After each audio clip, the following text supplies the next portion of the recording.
The Game of Life and How to Play It, by Florence Scovel Shinn. Copyright 1925 by Florence Scovel Shinn. This recording is a production of the Stories Day N. Copyright 2024, Stories Day N. The Game. Most people consider life a battle, but it is not a battle, it is a game. Ella.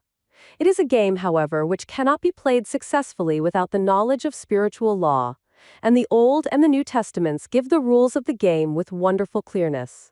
Jesus Christ taught that it was a great game of giving and receiving. Whatsoever a man soweth, that shall he also reap. This means that whatever man sends out in word or deed will return to him. What he gives, he will receive. If he gives hate, he will receive hate. If he gives love, he will receive love. If he gives criticism, he will receive criticism. If he lies, he will be lied to. If he cheats, he will be cheated. We are taught also that the imaging faculty plays a leading part in the game of life. Keep thy heart, or imagination, with all diligence, for out of it are the issues of life. Proverb 4:23. This means that what man images sooner or later externalizes in his affairs. I know of a man who feared a certain disease. It was a very rare disease and difficult to get. But he pictured it continually and read about it until it manifested in his body. And he died, the victim of distorted imagination. So we see, to play successfully the game of life, we must train the imaging faculty. A person with an imaging faculty trained to image only good brings into his life every righteous desire of his heart. Health, wealth, love, friends, perfect self-expression, his highest ideals.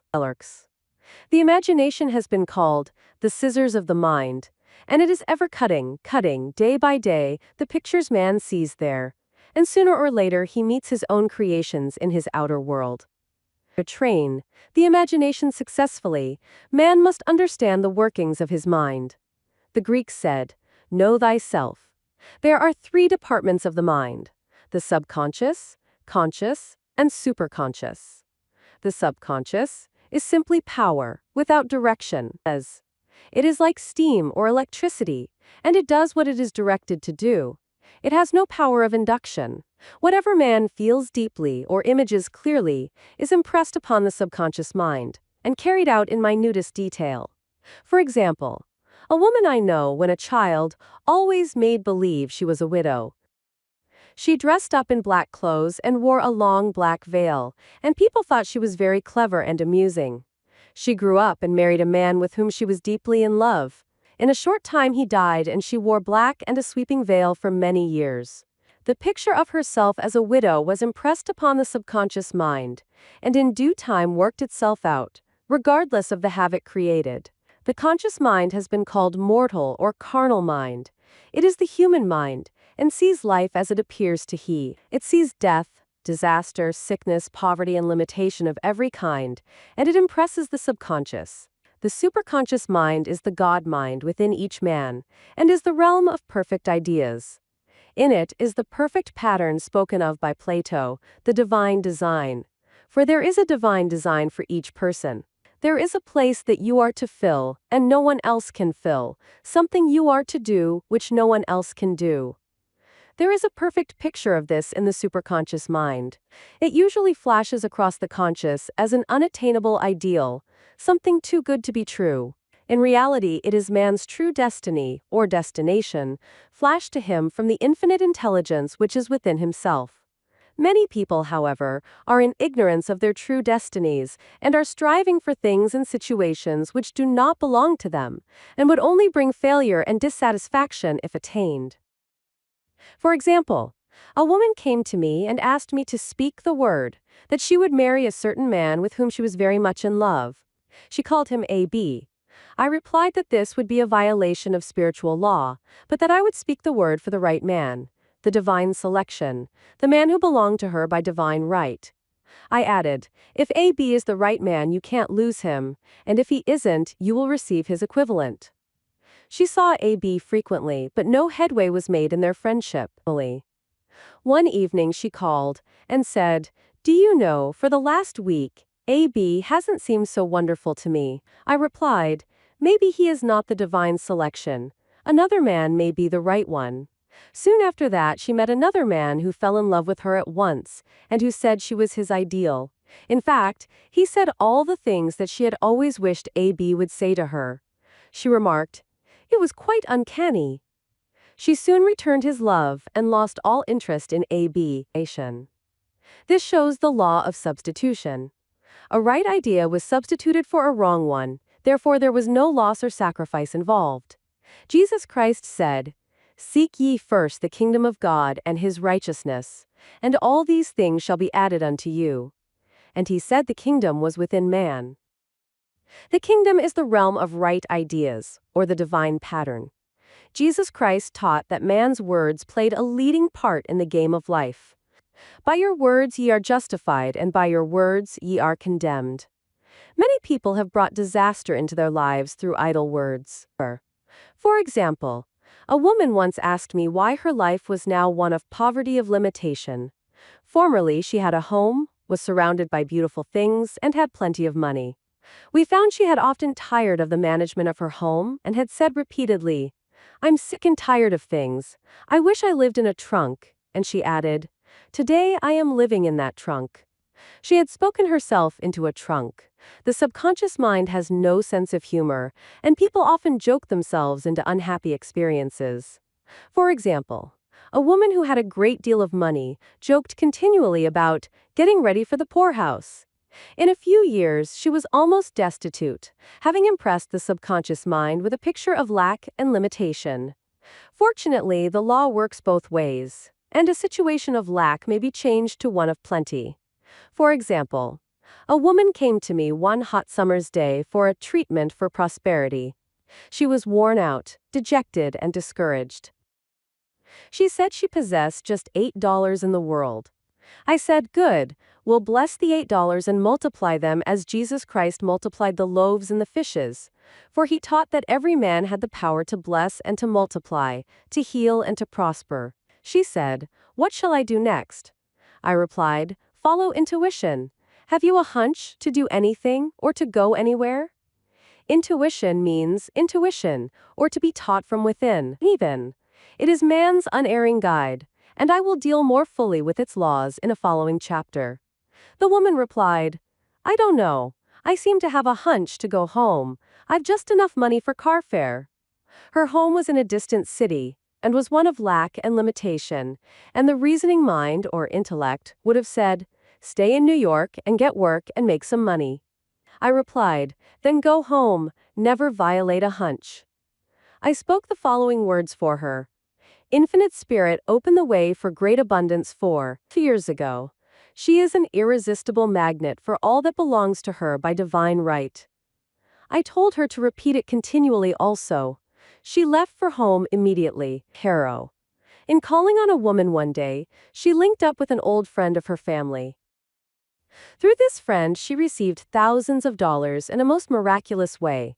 She has said to me often, "Tell people about the woman who came to you with $8 and a hunch." There is always plenty on man's pathway, but it can only be brought into manifestation through desire, faith, or the spoken word. Jesus Christ brought out clearly that man must make the first move. Ask, and it shall be given you. Seek, and ye shall find. Knock, and it shall be opened unto you. Matthew 7:7. In the scriptures we read, "Concerning the works of my hands command ye me." Infinite intelligence, God, is ever ready to carry out man's smallest or greatest demands. Every desire, uttered or unexpressed, is a demand. We are often startled by having a wish suddenly fulfilled. For example, one Easter, having seen many beautiful rose trees in the florist's windows, I wished I would receive one, and for an instant saw it mentally being carried in the door. Easter came, and with it a beautiful rose tree. I thanked my friend the following day and told her it was just what I had wanted. She replied, "I didn't send you a rose tree, I sent you lilies." The man had mixed the order and sent me a rose tree simply because I had started the law in action, and I had to have a rose tree. Nothing stands between man and his highest ideals and every desire of his heart, but doubt and fear. When man can wish without worrying, every desire will be instantly fulfilled. I will explain more fully in a following chapter the scientific reason for this, and how fear must be erased from the consciousness. It is man's only enemy. Fear of lack, fear of failure, fear of sickness, fear of loss, and a feeling of insecurity on some plane. Jesus Christ said, "Why are ye fearful, O ye of little faith?" Matthew 8:26. So we can see we must substitute faith for fear is only inverted faith. It is faith in evil instead of good. The object of the game of life is to see clearly one's good, and to obliterate all mental pictures of evil. This must be done by impressing the subconscious mind with a realization of good. A very brilliant man, who has attained great success, told me he had suddenly erased all fear from his consciousness by reading a sign which hung in a room. He saw printed, in large letters, this statement: "Why worry? It will probably never happen." These words were stamped indelibly upon his subconscious mind, and he has now a firm conviction that only good can come into his life, therefore only good can manifest. In the following chapter, I will deal with the different methods of impressing the subconscious mind. It is man's faithful servant, but one must be careful to give it the right orders. Man has ever a silent listener at his side, his subconscious mind. Now, every thought, every word is impressed upon it and carried out in amazing detail. It is like a singer making a record on the sensitive disc of the phonographic plate. Every note and tone of the singer's voice is registered. If he coughs or hesitates, it is registered also. So let us break all the old bad records in the subconscious mind, the records of our lives which we do not wish to keep, and make new and beautiful ones. Speak these words aloud, with power and conviction. I now smash and demolish by my spoken word every untrue record in my subconscious mind. They shall return to the dust heap of their native nothingness, for they came from my own vain imaginings. I now make my perfect records through the Christ within, the records of health, wealth, love, and perfect self-expression. This is the square of life, the game completed. In the following chapters, I will show how man can change his conditions by changing his words. Any man who does not know the power of the word is behind the times. Death and life are in the power of the tongue. Proverb 18:21. The law of prosperity. Yea, the Almighty shall be thy defense, and thou shalt have plenty of silver. It is a game, however, which cannot be played successfully without the knowledge of spiritual law. One of the greatest messages given to the race through the scriptures is that God is man's supply, and that man can release, through his spoken word, all that belongs to him by divine right. He must, however, have perfect faith in his spoken word. Isaiah said, "My word shall not return unto me void, but shall accomplish that whereunto it is sent." We know now that words and thoughts are a tremendous vibratory force, ever molding man's body and affairs.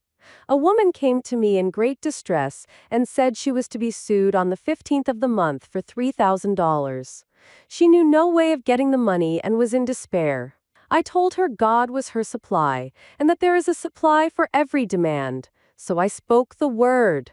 I gave thanks that the woman would receive $3,000 at the right time in the right way. I told her she must have perfect faith, and act her perfect faith. The 15th came, but no money had materialized. She called me on the phone and asked what she was to do. I replied, "It is Saturday, so they won't sue you today. Your part is to act rich, thereby showing perfect faith that you will receive it by Monday." She asked me to lunch with her to keep up her courage. When I joined her at a restaurant, I said, "This is no time to economize. Order an expensive luncheon. Act as if you have already received the $3,000. All things whatsoever ye ask in prayer, believing, ye shall receive." You must act as if you had already received. The next morning she called me on the phone and asked me to stay with her during the day. I said, "No, you are divinely protected, and God is never too late." In the evening she phoned again, greatly excited, and said, "My dear, a miracle has happened. I was sitting in my room this morning when the doorbell rang. I said to the maid, 'Don't let anyone in.' The maid, however, looked out the window and said, 'It's your cousin with the long white beard.' So I said, 'Call him back. I would like to see him.' He was just turning the corner when he heard the maid's voice, and he came back. He talked for about an hour, and just as he was leaving he said, "Oh, by the way, how are finances?" I told him I needed the money, and he said, "Why, my dear, I will give you $3,000 the first of the month." I didn't like to tell him I was going to be sued. Life. What shall I do? I won't receive it till the first of the month, and I must have it tomorrow. I said, I'll keep on treating. I said, Spirit is never too late. I give thanks she has received the money on the invisible plane and that it manifests on time.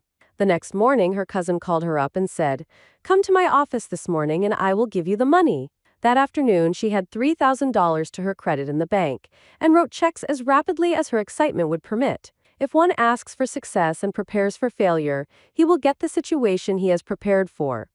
For example, a man came to me asking me to speak the word that a certain debt would be wiped out. I found he spent his time planning what he would say to the man when he did not pay his bill, thereby neutralizing my words.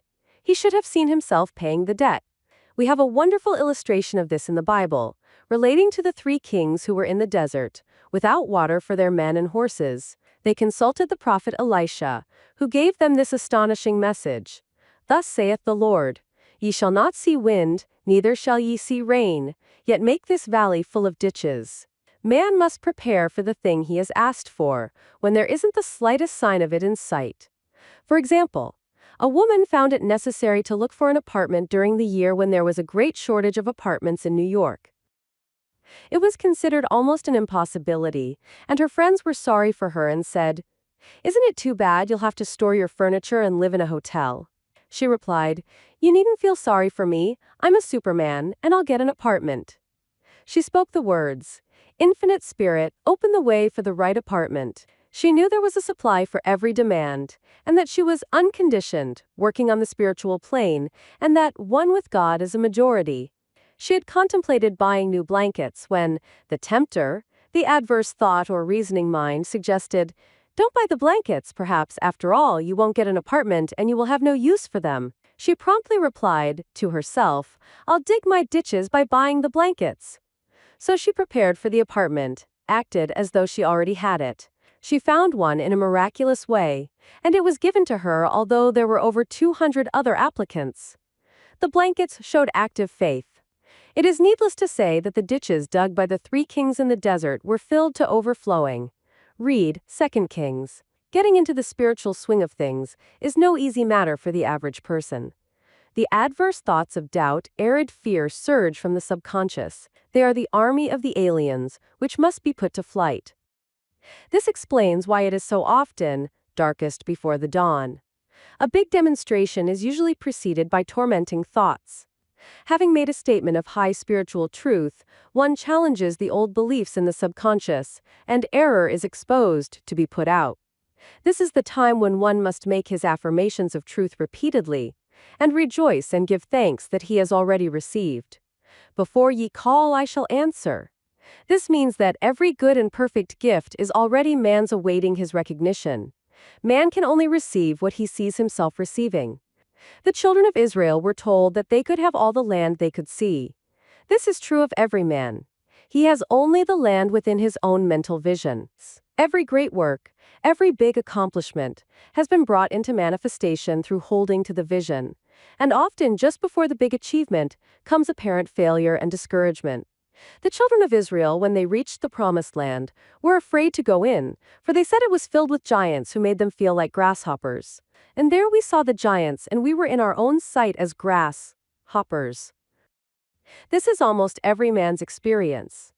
However, the one who knows spiritual law is undisturbed by appearance, and rejoices while he is yet in captivity. That is, he holds to his vision, and gives thanks that the end is accomplished, he has received. Jesus Christ gave a wonderful example of this. He said to his disciples, "Say not ye, there are yet 4 months, and then cometh the harvest? Behold, I say unto you, lift up your eyes and look on the fields, for they are ripe already to harvest." His clear vision pierced the world of matter, and he saw clearly the 4th-dimensional world, things as they really are, perfect and complete in divine mind. So man must ever hold the vision of his journey's end, and demand the manifestation of that which he has already received. It may be his perfect health, love, supply, self-expression, home, or friends. They are all finished and perfect ideas registered in divine mind, man's own superconscious mind, and must come through him, not to him. For example, a man came to me asking for treatments for success. It was imperative that he raise, within a certain time, $50,000 for his business. The time limit was almost up when he came to me in despair. No one wanted to invest in his enterprise, and the bank had flatly refused a loan. I replied, "I suppose you lost your temper while at the bank, therefore your power. You can control any situation if you first control yourself." "Go back to the bank," I added, "and I will treat." My treatment was, "You are identified in love with the spirit of everyone connected with the bank. Let the divine idea come out of this situation." He replied, "Woman, you are talking about an impossibility. Tomorrow is Saturday. The bank closes at 12 and my train won't get me there until 10. And the time limit is up tomorrow, and anyway they won't do it. It's too late." I replied, "God doesn't need any time and is never too late. With him all things are possible." I added, "I don't know anything about business, but I know all about God." He replied, "It all sounds fine when I sit here listening to you, but when I go out, it's terrible." He lived in a distant city, and I did not hear from him for a week. Then came a letter. It read, "You were right, House. I raised the money, and will never again doubt the truth of all that you told me." I saw him a few weeks later, and I said, "What happened?" He replied, "You evidently had plenty of time after all." He replied, "My train was late, and I got there just 15 minutes to 12. I walked into the bank quietly and said, 'I have come for the loan,' and they gave it to me without a question." It was the last 15 minutes of the time allotted to him, and Infinite Spirit was not too late. In this instance, the man could never have demonstrated alone. He needed someone to help him hold to the vision. This is what one man can do for another. Jesus Christ knew the truth of this when he said, "If two of you shall agree on earth as touching anything that they shall ask, it shall be done for them of my Father which is in heaven." One gets too close to his own affairs and becomes doubtful and fearful. The friend or healer sees clearly the success, health, or prosperity, and never wavers because he is not close to the situation.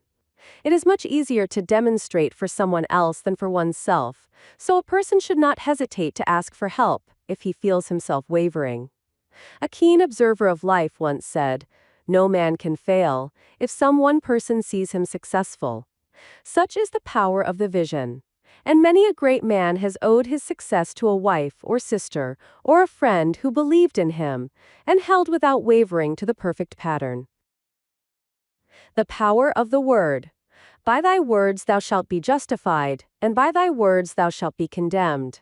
A person knowing the power of the word becomes very careful of his conversation. He has only to watch the reaction of his words to know that they do not return void.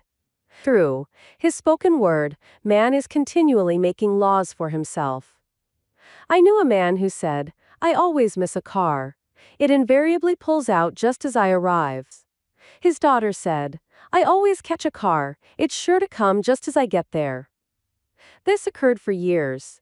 Each had made a separate law for himself, one of failure, one of success. This is the psychology of superstitions.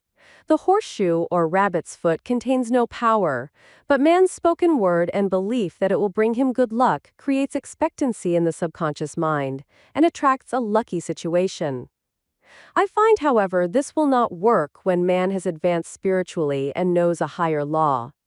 One cannot turn back and must put away graven images. For example, 2 men in my class had had great success in business for several months, when suddenly everything went to smash. We tried to analyze the situation, and I found, instead of making their affirmations and looking to God for success and prosperity, they had each bought a lucky monkey. I said, "Oh, I see, you have been trusting in the lucky monkeys instead of God. Put away the lucky monkeys and call on the law of forgiveness. For man has power to forgive or neutralize his mistakes." They decided to throw the lucky monkeys down a coal hole, and all went well again. This does not mean, however, that one should throw away every lucky ornament or horseshoe about the house. But he must recognize that the power back of it is the one and only power, God, and that the object simply gives him a feeling of expectancy. I was with a friend, one day, who was in deep despair. In crossing the street, she picked up a horseshoe. Immediately, she was filled with joy and hope. She said God had sent her the horseshoe in order to keep up her courage. It was indeed, at that moment, about the only thing that could have registered in her consciousness. Her hope became faith, and she ultimately made a wonderful demonstration. I wish to make the point clear that the men previously mentioned were depending on the monkeys, alone, while this woman recognized the power back of the horseshoe. I know, in my own case, it took a long while to get out of a belief that a certain thing brought disappointment. If the thing happened, disappointment invariably followed. I found the only way I could make a change in the subconscious was by asserting, there are not two powers, there is only one power, God, therefore there are no disappointments, and this thing means a happy surprise. I noticed a change at once, and happy surprises commenced coming my way. I have a friend who said nothing could induce her to walk under a ladder. I said, if you are afraid, you are giving in to a belief in two powers, good and evil, instead of one. As God is absolute, there can be no opposing power, unless man makes the false of evil for himself. To show you believe in only one power, God, and that there is no power or reality in evil, walk under the next ladder you see. Soon after, she went to her bank. She wished to open her box in the safe deposit vault, and there stood a ladder on her pathway. It was impossible to reach the box without passing under the ladder. She quailed with fear and turned back. She could not face the lion on her pathway. However, when she reached the street, my words rang in her ears and she decided to return and walk under it. It was a big moment in her life, for ladders had held her in bondage for years. She retraced her steps to the vault, and the ladder was no longer there. This so often happens. If one is willing to do a thing he is afraid to do, he does not have to. It is the law of non-resistance, which is so little understood. Someone has said that courage contains genius and magic. Face a situation fearlessly, and there is no situation to face. It falls away of its own weight. The explanation is that fear attracted the ladder on the woman's pathway, and fearlessness removed it. Thus the invisible forces are ever working for man who is always pulling the strings himself, though he does not know it. Moving. Owing to the vibratory power of words, whatever man voices he begins to attract. People who continually speak of disease invariably attract it. After man knows the truth, he cannot be too careful of his words. For example, I have a friend who often says on the phone, "Do come to see me and have a fine old-fashioned chat." This old-fashioned chat means an hour of about 500 to 1,000 destructive words. The principal topics being loss, lack, failure, and sickness. I reply, "No, I thank you. I've had enough old-fashioned chats in my life. They are too expensive. But I will be glad to have a new-fashioned chat and talk about what we want, not what we don't want." There is an old saying that man only dares use his words for three purposes: to heal, bless, or prosper. What man says of others will be said of him, and what he wishes for another he is wishing for himself. Curses, like chickens, come home to roost. If a man wishes someone bad luck, he is sure to attract bad luck himself. If he wishes to aid someone to success, he is wishing and aiding himself to success. The body may be renewed and transformed through the spoken word and clear vision, and disease be completely wiped out of the consciousness. The metaphysician knows that all disease has a mental correspondence, and in order to heal the body, one must first heal the soul. The soul is the subconscious mind, and it must be saved from wrong thinking. In the 23rd Psalm we read, "He restoreth my soul."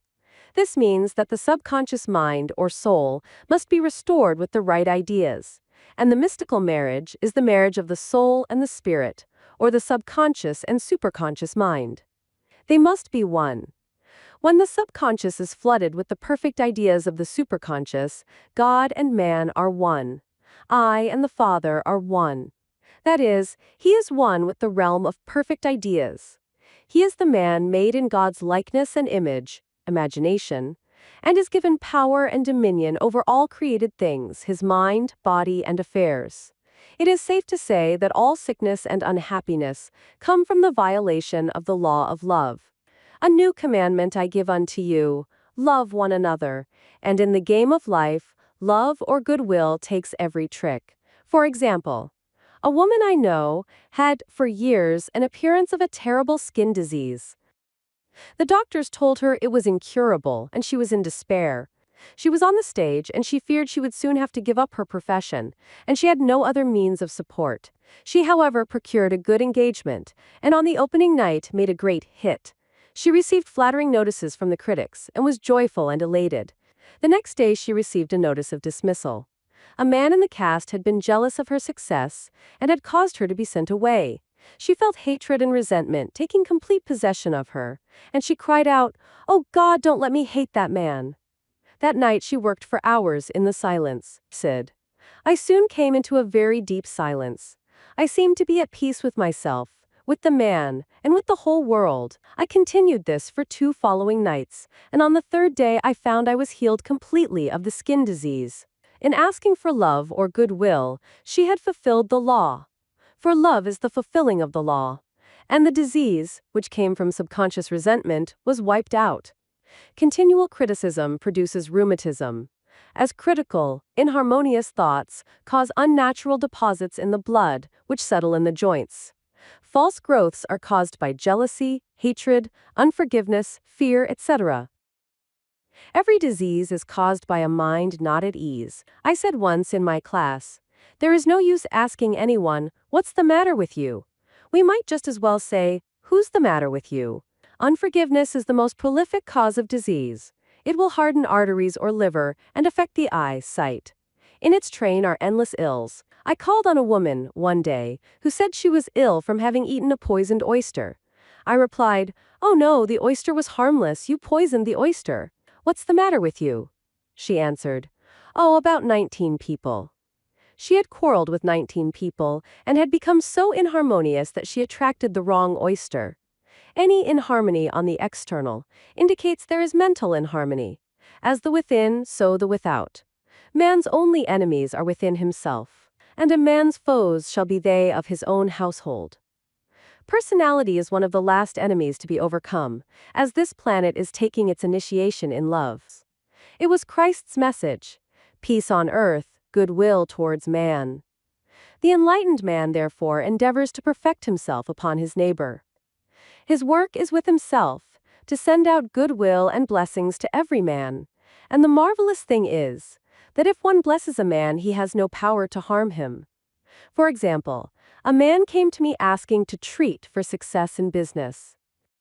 He was selling machinery, and a rival appeared on the scene with what he proclaimed was a better machine, and my friend feared defeat. I said, first of all, we must wipe out all fear, and know that God protects your interests, and that the divine idea must come out of the situation. That is, the right machine will be sold, by the right man, to the right man. And I added, don't hold one critical thought towards that man. Bless him all day, and be willing not to sell your machine if it isn't the divine idea. So he went to the meeting, fearless and non-resistant, and blessing the other man. He said the outcome was very remarkable. The other man's machine refused to work, and he sold his without the slightest difficulty. But I say unto you, love your enemies, bless them that curse you, do good to them that hate you, and pray for them which spitefully use you and persecute you. Goodwill produces a great aura of protection about the one who sends it, and no weapon that is formed against him shall prosper. In other words, love and good will destroy the enemies within oneself. Therefore, one has no enemies on the external. There is peace on earth for him who sends goodwill to man. The Law of Nonresistance. Resist not evil. Be not overcome of evil, but overcome evil with good. Nothing on earth can resist an absolutely non-resistant person. The Chinese say that water is the most powerful element because it is perfectly non-resistant. It can wear away a rock and sweep all before it. Jesus Christ said, resist not evil, for he knew in reality there is no evil, therefore nothing to resist. Evil has come of man's vain imagination, or a belief in two powers, good and evil. There is an old legend that Adam and Eve ate of Maya, the tree of illusion, and saw two powers instead of one power, God. Therefore, evil is a false law man has made for himself, through psychoma or soul sleep.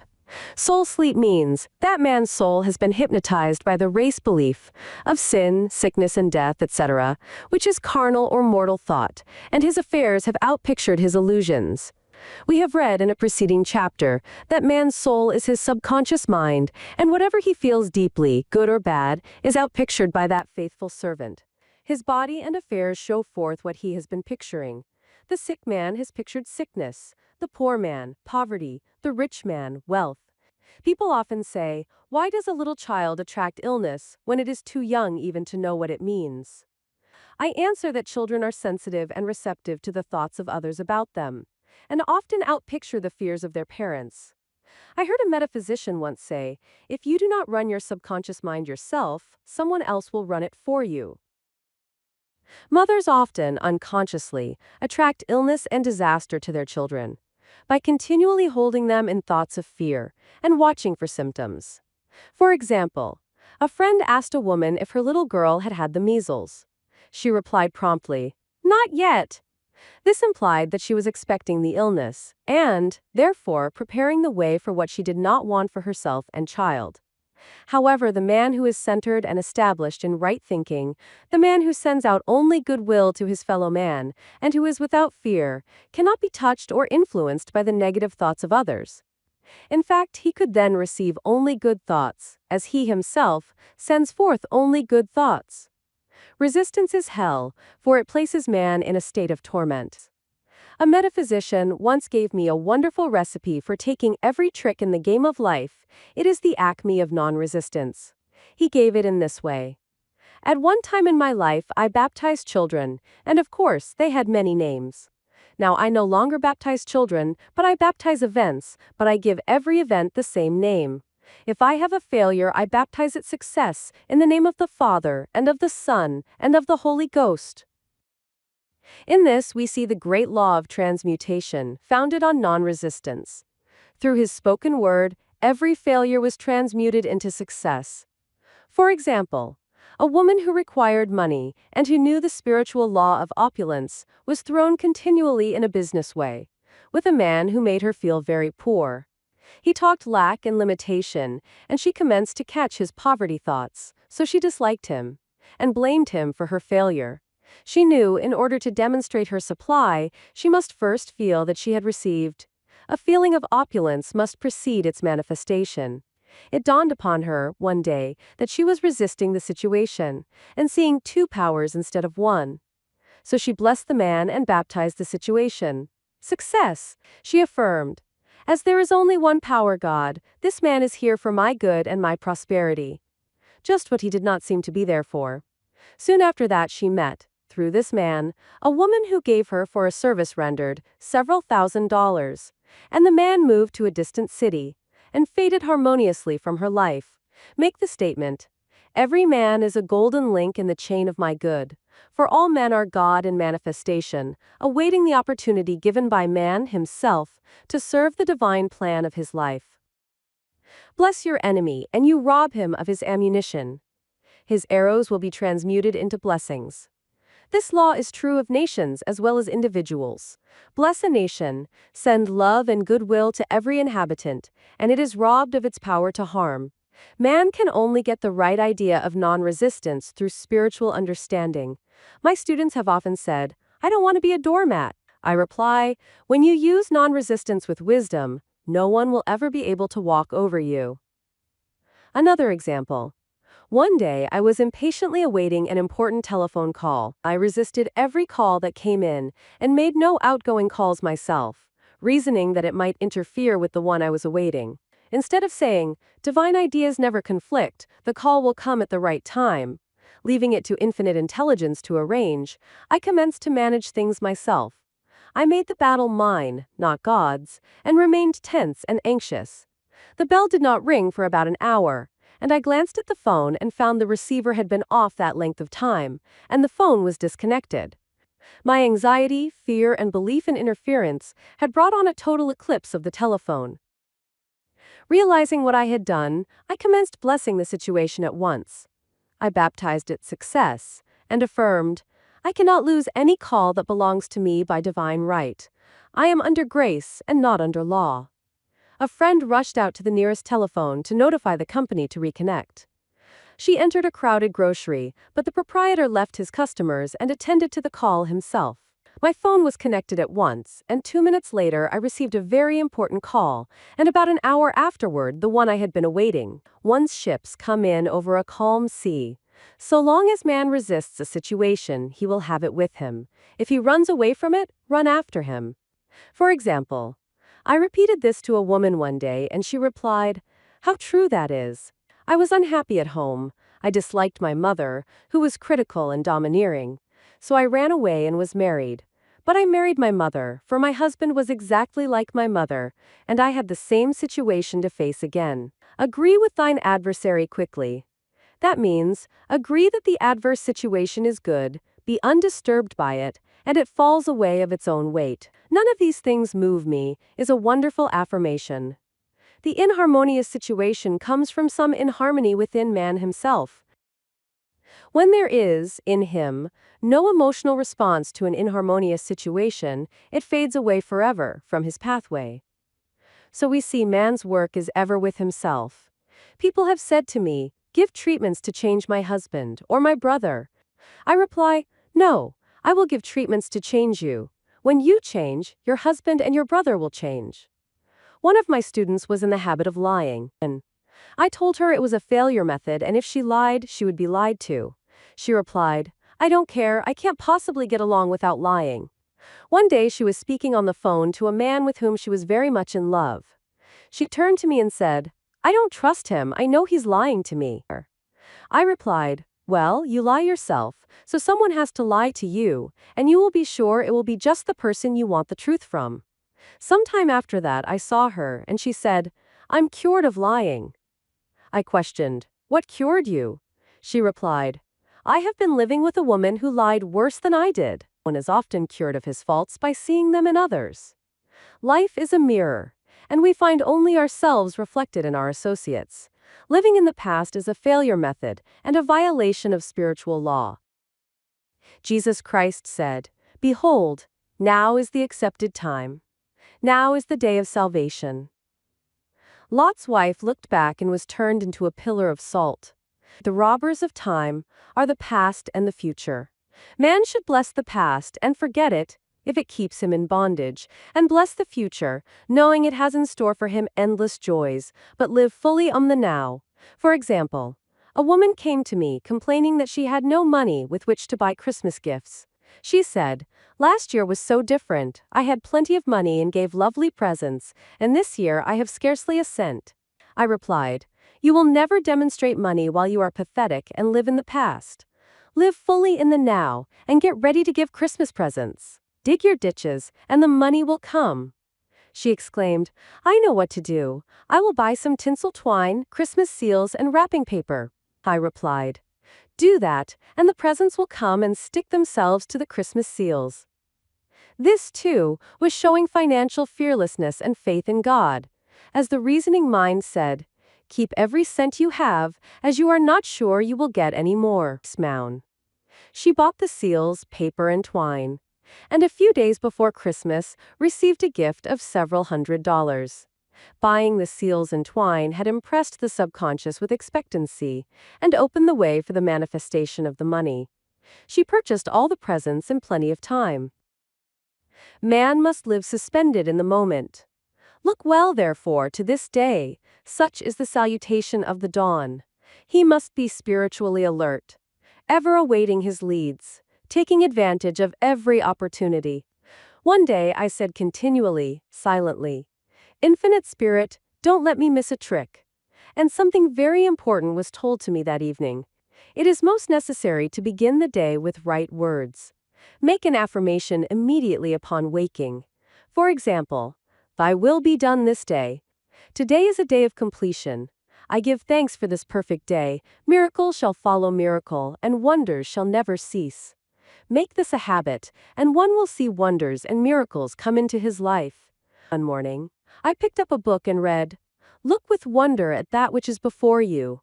It seemed to be my message for the day, so I repeated again and again, "Look with wonder at that which is before you." At about noon, a large sum of money was given me, which I had been desiring for a certain purpose. In a following chapter, I will give affirmations that I have found most effective. However, one should never use an affirmation unless it is absolutely satisfying and convincing to his own consciousness, and often an affirmative is changed to suit different people. For example, the following has brought success to many. I have a wonderful work in a wonderful way. I give wonderful service for wonderful pay. I gave the first two lines to one of my students, and she added the last two. It made a most powerful statement, as there should always be perfect payment for perfect service, and a rhyme sinks easily into the subconscious. She went about singing it aloud and soon did receive wonderful work in a wonderful way, and gave wonderful service for wonderful pay. Another student, a businessman, took it and changed the word work to business. He repeated, "I have a wonderful business in a wonderful way, and I give wonderful service for wonderful pay." That afternoon he made a $41,000 deal, though there had been no activity in his affairs for months. Every affirmation must be carefully worded and completely cover the ground. For example, I knew a woman who was in great need and made a demand for work. She received a great deal of work, but was never paid anything. She now knows to add, "Wonderful service for wonderful pay." It is man's divine right to have plenty. More than enough, his barn should be full and his cup should flow over. This is God's idea for man, and when man breaks down the barriers of lack in his own consciousness, the golden age will be his, and every righteous desire of his heart fulfilled. The law of karma and the law of forgiveness. Man receives only that which he gives. The game of life is a game of boomerangs. Man's thoughts, deeds, and words return to him sooner or later, with astounding accuracy. This is the law of karma, which is Sanskrit for comeback. Whatsoever a man soweth, that shall he also reap. For example, a friend told me this story of herself, illustrating the law. Herself. I make all my karma on my aunt. Whatever I say to her, someone says to me. I am often irritable at home, and one day said to my aunt who was talking to me during dinner, "No more talk, I wish to eat in peace." The following day, I was lunching with a woman with whom I wished to make a great impression. I was talking animatedly when she said, "No more talk, I wish to eat in peace." My friend is high in consciousness, so her karma returns much more quickly than to one on the mental plane.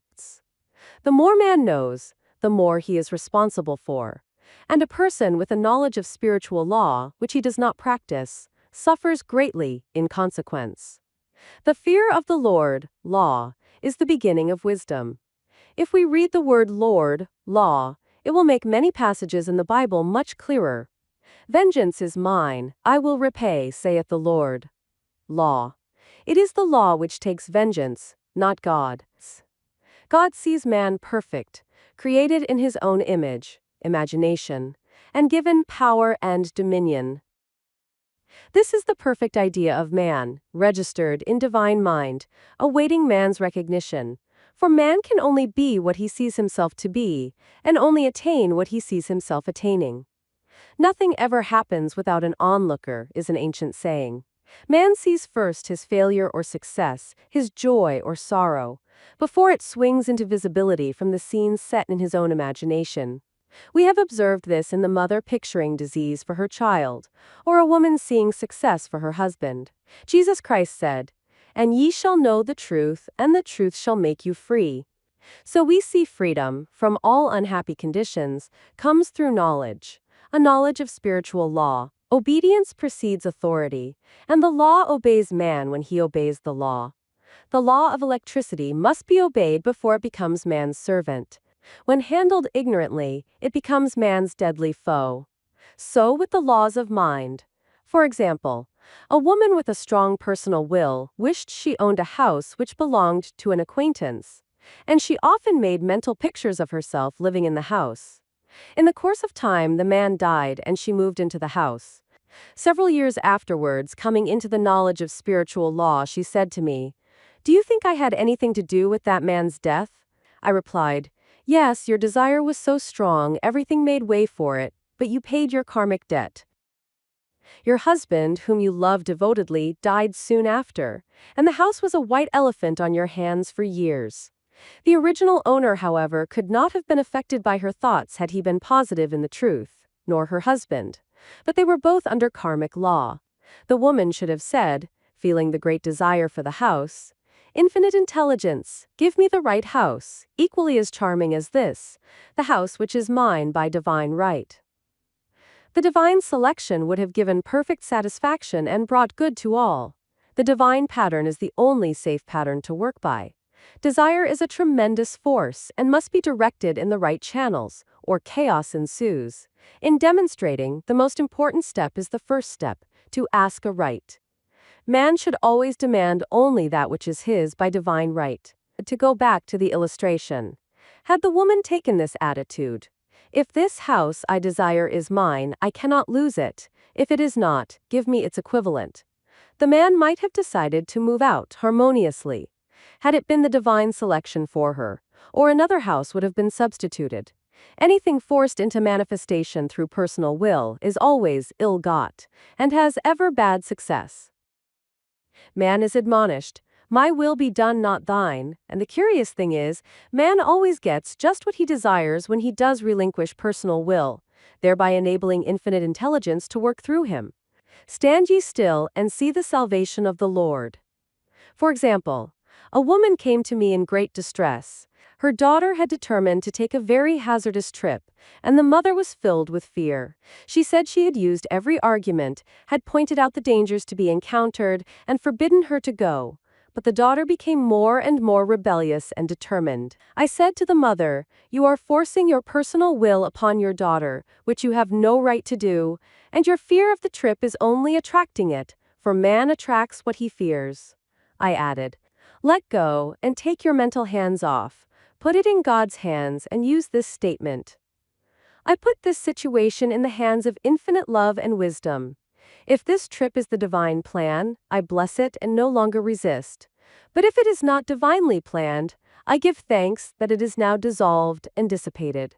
A day or two after that, her daughter said to her, "Mother, I have given up the trip," and the situation returned to its native nothingness. It is learning to stand still, which seems so difficult for man. I have dealt more fully with this law in the chapter on non-resistance. I will give another example of sowing and reaping, which came in the most curious way. A woman came to me saying she had received a counterfeit $20 bill given to her at the bank. She was much disturbed for, she said, "the people at the bank will never acknowledge their mistake." I replied, "Let us analyze the situation and find out why you attracted it."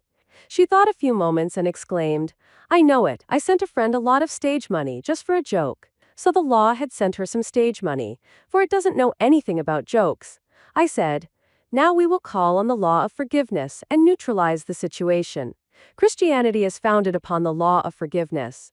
Christ has redeemed us from the curse of the karmic law, and the Christ within each man is his redeemer and salvation from all inharmonious conditions." So I said, "Infinite Spirit, we call on the law of forgiveness and give thanks that she is under grace and not under law, and cannot lose this $20 which is hers by divine right. Now," I said, "go back to the bank and tell them, fearlessly, that it was given you, there by mistake." She obeyed, and to her surprise, they apologized and gave her another bill, treating her most courteously. So knowledge of the law gives man power to rub out his mistakes. Man cannot force the external to be what he is not. If he desires riches, he must be rich first in consciousness. For example, a woman came to me asking treatment for prosperity. She did not take much interest in her household affairs, and her home was in great disorder. I said to her, "If you wish to be rich, you must be orderly. All men with great wealth are orderly, and order is heaven's first law." I added, "You will never become rich with a burnt match in the pincushion."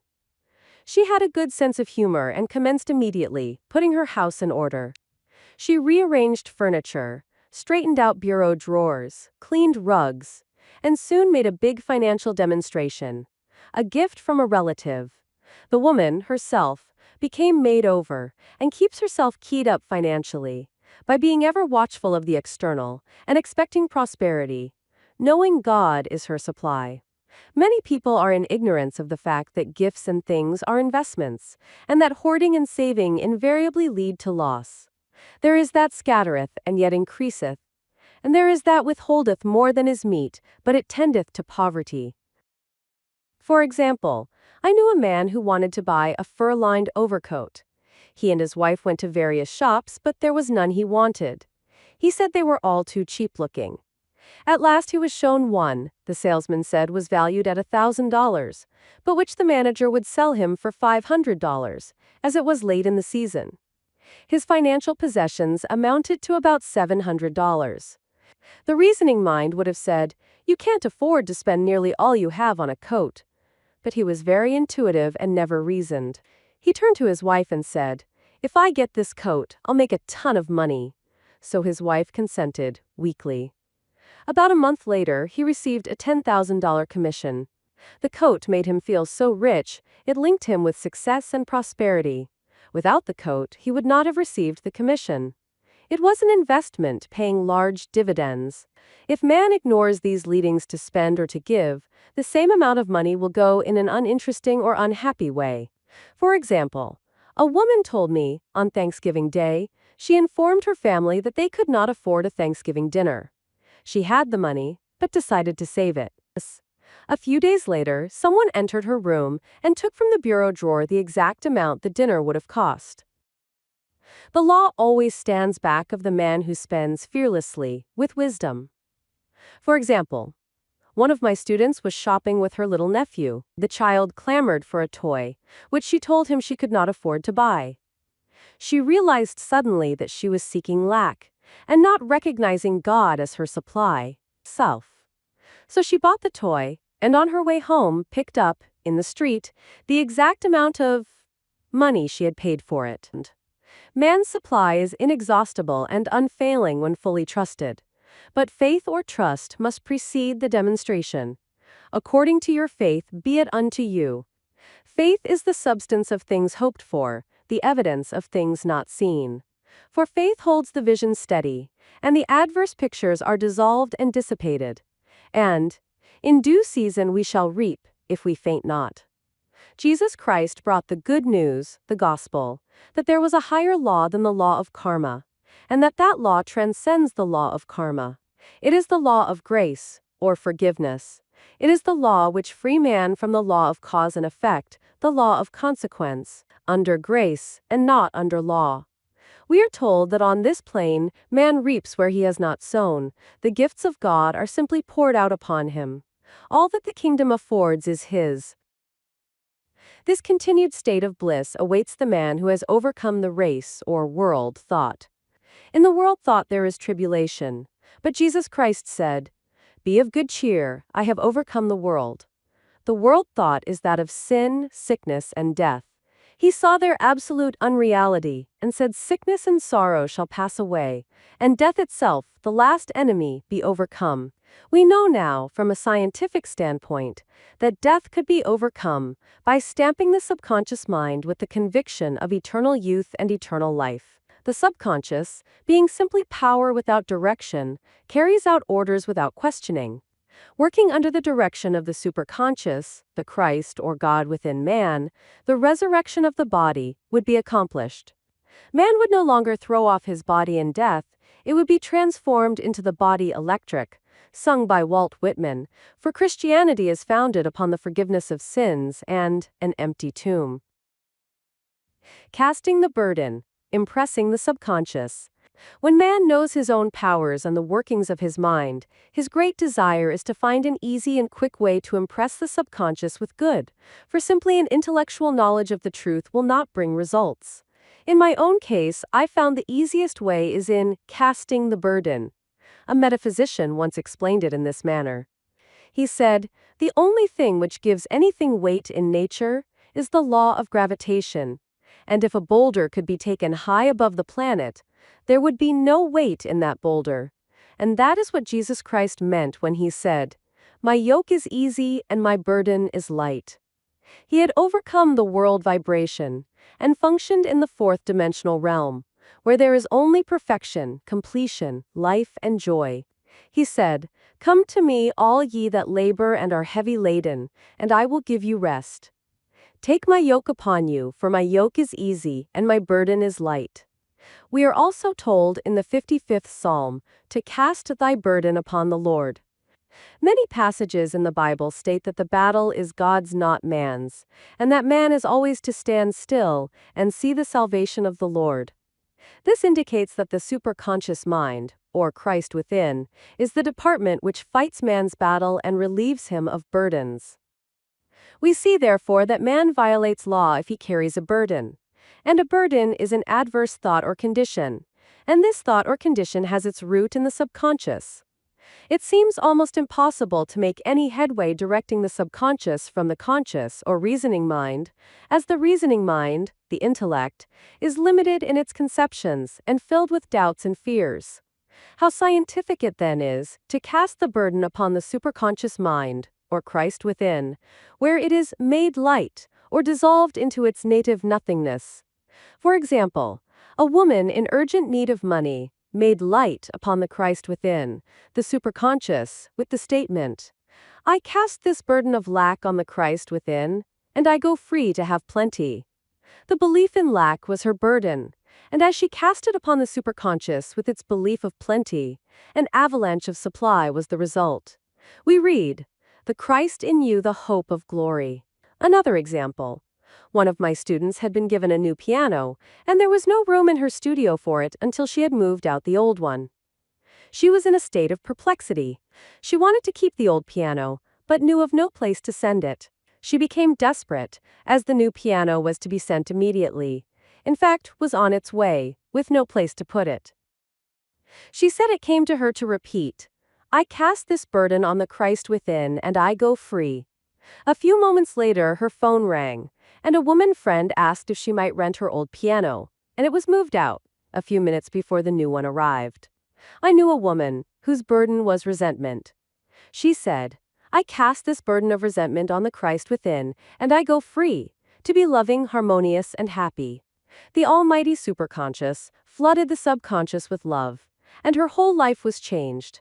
For years, resentment had held her in a state of torment and imprisoned her soul, the subconscious mind.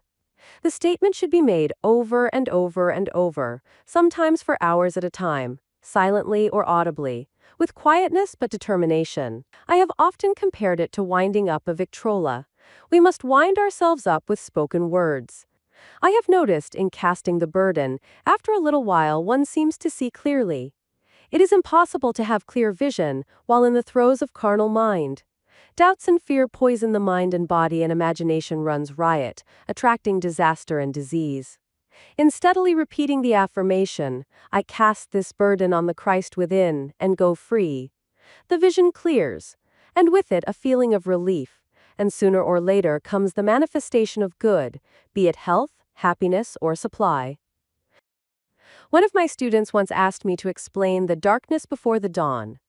I referred in a preceding chapter to the fact that often, before the big demonstration, everything seems to go wrong, and deep depression clouds the consciousness. It means that out of the subconscious are rising the doubts and fears of the ages. These old derelicts of the subconscious rise to the surface, to be put out. It is then that man should clap his cymbals, like Jehoshaphat, and give thanks that he is saved, even though he seems surrounded by the enemy, the situation of lack or disease. Our student continued, "How long must one remain in the dark?" And I replied, "Until one can see in the dark." And, casting the burden enables one to see in the dark. In order to impress the subconscious, active faith is always essential. Faith without works is dead. In these chapters, I have endeavored to bring out this point. Jesus Christ showed active faith when he commanded the multitude to sit down on the ground, before he gave thanks for the loaves and the fishes. I will give another example showing how necessary this step is. In fact, active faith is the bridge over which man passes to his promised land. Through misunderstanding, a woman had been separated from her husband, whom she loved deeply. He refused all offers of reconciliation and would not communicate with her in any way. Coming into the knowledge of spiritual law, she denied the appearance of separation. She made this statement: "There is no separation in divine mind. Therefore, I cannot be separated from the love and companionship which are mine by divine right." She showed active faith by arranging a place for him at the table every day, thereby impressing the subconscious with a picture of his return. Over a year passed, but she never wavered, and one day he walked in. The subconscious is often impressed through music. Music has a fourth-dimensional quality and releases the soul from imprisonment. It makes wonderful things seem possible and easy of accomplishment. I have a friend who uses her Victrola daily for this purpose. It puts her in perfect harmony and releases the imagination. Another woman often dances while making her affirmations. The rhythm and harmony of music and motion carry her words forth with tremendous power. The student must remember also not to despise the day of small things. Invariably, before a demonstration come signs of land. Before Columbus reached America, he saw birds and twigs which showed him land was near. So it is with a demonstration, but often the student mistakes it for the demonstration itself and is disappointed. For example, a woman had spoken the word for a set of dishes. Not long afterwards, a friend gave her a dish which was old and cracked. She came to me and said, "Well, I asked for a set of dishes, and all I got was a cracked plate." I replied, "The plate was only signs of land. It shows your dishes are coming. Look upon it as birds and seaweed." And not long afterwards, the dishes came. Continually making believe impresses the subconscious. If one makes believe he is rich, and makes believe he is successful, in due time he will reap. Children are always making believe, and except ye be converted, and become as little children, ye shall not enter the kingdom of heaven. For example, I know of a woman who was very poor, but no one could make her feel poor. She earned a small amount of money from rich friends, who constantly reminded her of her poverty, and to be careful and saving. Regardless of their admonitions, she would spend all her earnings on a hat, or make someone a gift, and be in a rapturous state of mind. Her thoughts were always centered on beautiful clothes and rings and things, but without envying others. She lived in the world of the wondrous, and only riches seemed real to her. Before long, she married a rich man, and the rings and things became visible. I do not know whether the man was the divine selection, but opulence had to manifest in her life, as she had imaged only opulence. There is no peace or happiness for man until he has erased all fear from the subconscious. Fear is misdirected energy and must be redirected, or transmused into faith. Jesus Christ said, "Why are ye fearful, O ye of little faith? All things are possible to him that believeth." I am asked so often by my students, "How can I get rid of fear?" I reply, "By walking up to the thing you are afraid of." The lion takes its fierceness from your fear. Walk up to the lion, and he will disappear. Run away, and he runs after you. I have shown in previous chapters how the lion of lack disappeared when the individual spent money fearlessly, showing faith that God was his supply, and therefore unfailing. Many of my students have come out of the bondage of poverty and are now bountifully supplied through losing all fear of letting money go out. The subconscious is impressed with the truth that God is the giver and the gift. Therefore, as one is one with the giver, he is one with the gift. A splendid statement is, "I now thank God the giver for God the gift." Man has so long separated himself from his good and his supply, through thoughts of separation and lack, that sometimes it takes dynamite to dislodge these false ideas from the subconscious, and the dynamite is a big situation. We see in the foregoing illustration how the individual was freed from his bondage by showing fearlessness. Man should watch himself hourly to detect if his motive for action is fear or faith. Choose ye this day whom we shall serve, fear or faith. Perhaps one's fear is of personality. Then do not avoid the people feared. Be willing to meet them cheerfully, and they will either prove golden links in the chain of one's good, or disappear harmoniously from one's pathway. Perhaps one's fear is of disease or germs. Then one should be fearless and undisturbed in a germ-laden situation, and he would be immune. One can only contract germs while vibrating at the same rate as the germ, and fear drags men down to the level of the germ. Of course, the disease-laden germ is the product of carnal mind, as all thought must objectify. Germs do not exist in the superconscious or divine mind, therefore are the product of man's vain imagination. In the twinkling of an eye, man's release will come when he realizes there is no power in evil. The material world will fade away, and the fourth-dimensional world, the world of the wondrous, will swing into manifestation. And I saw a new heaven and a new earth, and there shall be no more death, neither sorrow nor crying, neither shall there be any more pain, for the former things are passed away. Love. Every man on this planet is taking his initiation in love. A new commandment I give unto you, that ye love one another. Ouspensky states, in Tertium Organum, that love is a cosmic phenomenon, and opens to man the fourth-dimensional world, the world of the wondrous. Real love is selfless and free from fear. It pours itself out upon the object of its affection, without demanding any return. Its joy is in the joy of giving. Love is God in manifestation, and the strongest magnetic force in the universe. Pure, unselfish love draws to itself its own. It does not need to seek or demand. Scarcely anyone has the faintest conception of real love. Man is selfish, tyrannical, or fearful in his affections, thereby losing the thing he loves. Jealousy is the worst enemy of love, for the imagination runs riot, seeing the loved one attracted to another, and invariably these fears objectify if they are not neutralized. For example, a woman came to me in deep distress. The man she loved had left her for other women, and said he never intended to marry her. She was torn with jealousy and resentment, and said she hoped he would suffer as he had made her suffer, and added, "How could he leave me when I loved him so much?" I replied, "You are not loving that man, you are hating him," and added, "You can never receive what you have never given. Give a perfect love and you will receive a perfect love. Perfect yourself on this man. Give him a perfect, unselfish love, demanding nothing in return. Do not criticize or condemn, and bless him wherever he is." She replied, "No, I won't bless him unless I know where he is." "Well," I said, "that is not real love. When you send out real love will return to you, either from this man or his equivalent, for if this man is not the divine selection, you will not want him. As you are one with God, you are one with the love which belongs to you by divine right." Several months passed, and matters remained about the same, but she was working conscientiously with herself.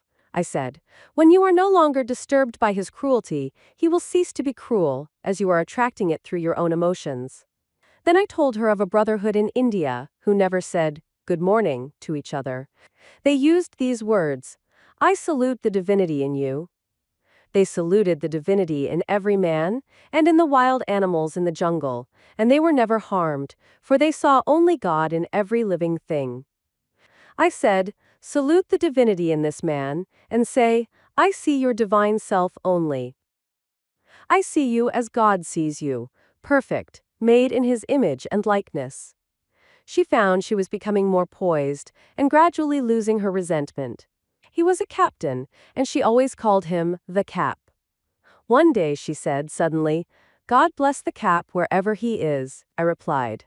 Now, that is real love, and when you have become a complete circle, and are no longer disturbed by the situation, you will have his love, or attract its equivalent. I was moving at this time and did not have a telephone, so was out of touch with her for a few weeks, when one morning I received a letter saying, "We are married." At the earliest opportunity, I paid her a call. My first words were, "What happened?" "Oh," she exclaimed, "a miracle! One day I woke up and all suffering had ceased. I saw him that evening and he asked me to marry him. We were married in about a week, and I have never seen a more devoted man. There is an old saying, 'No man is your enemy, no man is your friend, every man is your teacher.'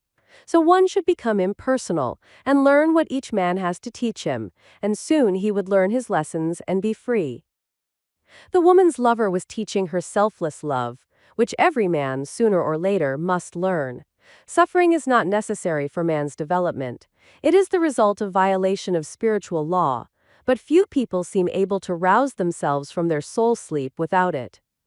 When people are happy, they usually become selfish, and automatically the law of karma is set in action. Man often suffers loss through lack of appreciation. I knew a woman who had a very nice husband, but she said often, "I don't care anything about being married, but that is nothing against my husband. I'm simply not interested in married life." She had other interests, and scarcely remembered she had a husband. She only thought of him when she saw him. One day her husband told her he was in love with another woman, and left. She came to me in distress and resentment. I replied, "It is exactly what you spoke the word for. You said you didn't care anything about being married, so the subconscious worked to get you unmarried." She said, "Oh yes, I see. People get what they want, and then feel very much hurt." She soon became in perfect harmony with the situation, and knew they were both much happier apart. When a woman becomes indifferent or critical low, and ceases to be an inspiration to her husband, he misses the stimulus of their early relationship and is restless and unhappy. A man came to me dejected, miserable, and poor. His wife was interested in the science of numbers, and had had him read. It seems the report was not very favorable, for he said, "My wife says I'll never amount to anything because I am a 2. I replied, "I don't care what your number is, you are a perfect idea in divine mind, and we will demand the success and prosperity which are already planned for you by that infinite intelligence." Within a few weeks he had a very fine position, and a year or two later he achieved a brilliant success as a writer. No man is a success in business unless he loves his work. The picture the artist paints for love of his art is his greatest work. The potboiler is always something to live down. No man can attract money if he despises it. Many people are kept in poverty by saying, "Money means nothing to me, and I have a contempt for people who have it." This is the reason so many artists are poor. Their contempt for money separates them from it. I remember hearing one artist say of another, "He's no good as an artist, he has money in the bank." This attitude of mind, of course, separates man from his supply. He must be in harmony with a thing in order to attract it. Money is God in manifestation, as freedom from want and limitation, but it must be always kept in circulation and put to right uses. Hoarding and saving react with grim vengeance. This does not mean that man should not have houses and lots, stocks and bonds, for the barns of the righteous man shall be full. It means man should not hoard even the principal, if an occasion arises, when money is necessary. In letting it go out fearlessly and cheerfully, he opens the way for more to come in, for God is man's unfailing and inexhaustible supply. This is the spiritual attitude towards money, and the great bank of the universal never fails. We see an example of hoarding in the film production of Greed. The woman won $5,000 in a lottery but would not spend it. She hoarded and saved, let her husband suffer and starve, and eventually she scrubbed floors for a living. She loved the money itself and put it above everything, and one night she was murdered, and the money taken from her. This is an example of where love of money is the root of all evil. Money in itself is good and beneficial, but used for destructive purposes, hoarded and saved, or considered more important than love, brings disease and disaster and the loss of the money itself. Follow the path of love and all things are added, for God is love and God is supply. Follow the path of selfishness and greed, and the supply vanishes, or man is separated from it. For example, I knew the case of a very rich woman who hoarded her income. She rarely gave anything away, but bought and bought and bought things for herself. She was very fond of necklaces, and a friend once asked her how many she possessed. She replied, 67. She bought them and put them away, carefully wrapped in tissue paper. Had she used the necklaces, it would have been quite legitimate, but she was violating the law of use. Her closets were filled with clothes she never wore, and jewels which never saw the light. The woman's arms were gradually becoming paralyzed from holding on to things, and eventually she was considered incapable of looking after her affairs, and her wealth was handed over to others to manage. So man, in ignorance of the law, brings about his own destruction. All disease, all unhappiness, come from the violation of the law of love. Man's boomerangs of hate, resentment, and criticism come back laden with sickness and sorrow.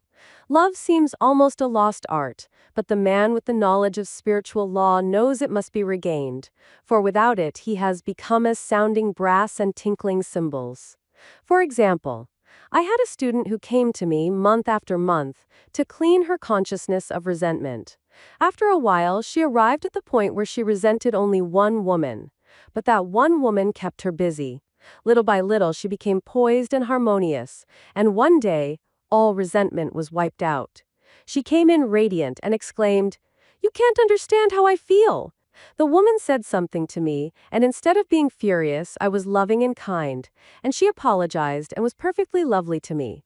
No one can understand the marvelous lightness I feel within. Love and goodwill are invaluable in business. For example, a woman came to me complaining of her employer. She said she was cold and critical, and knew she did not want her in the position.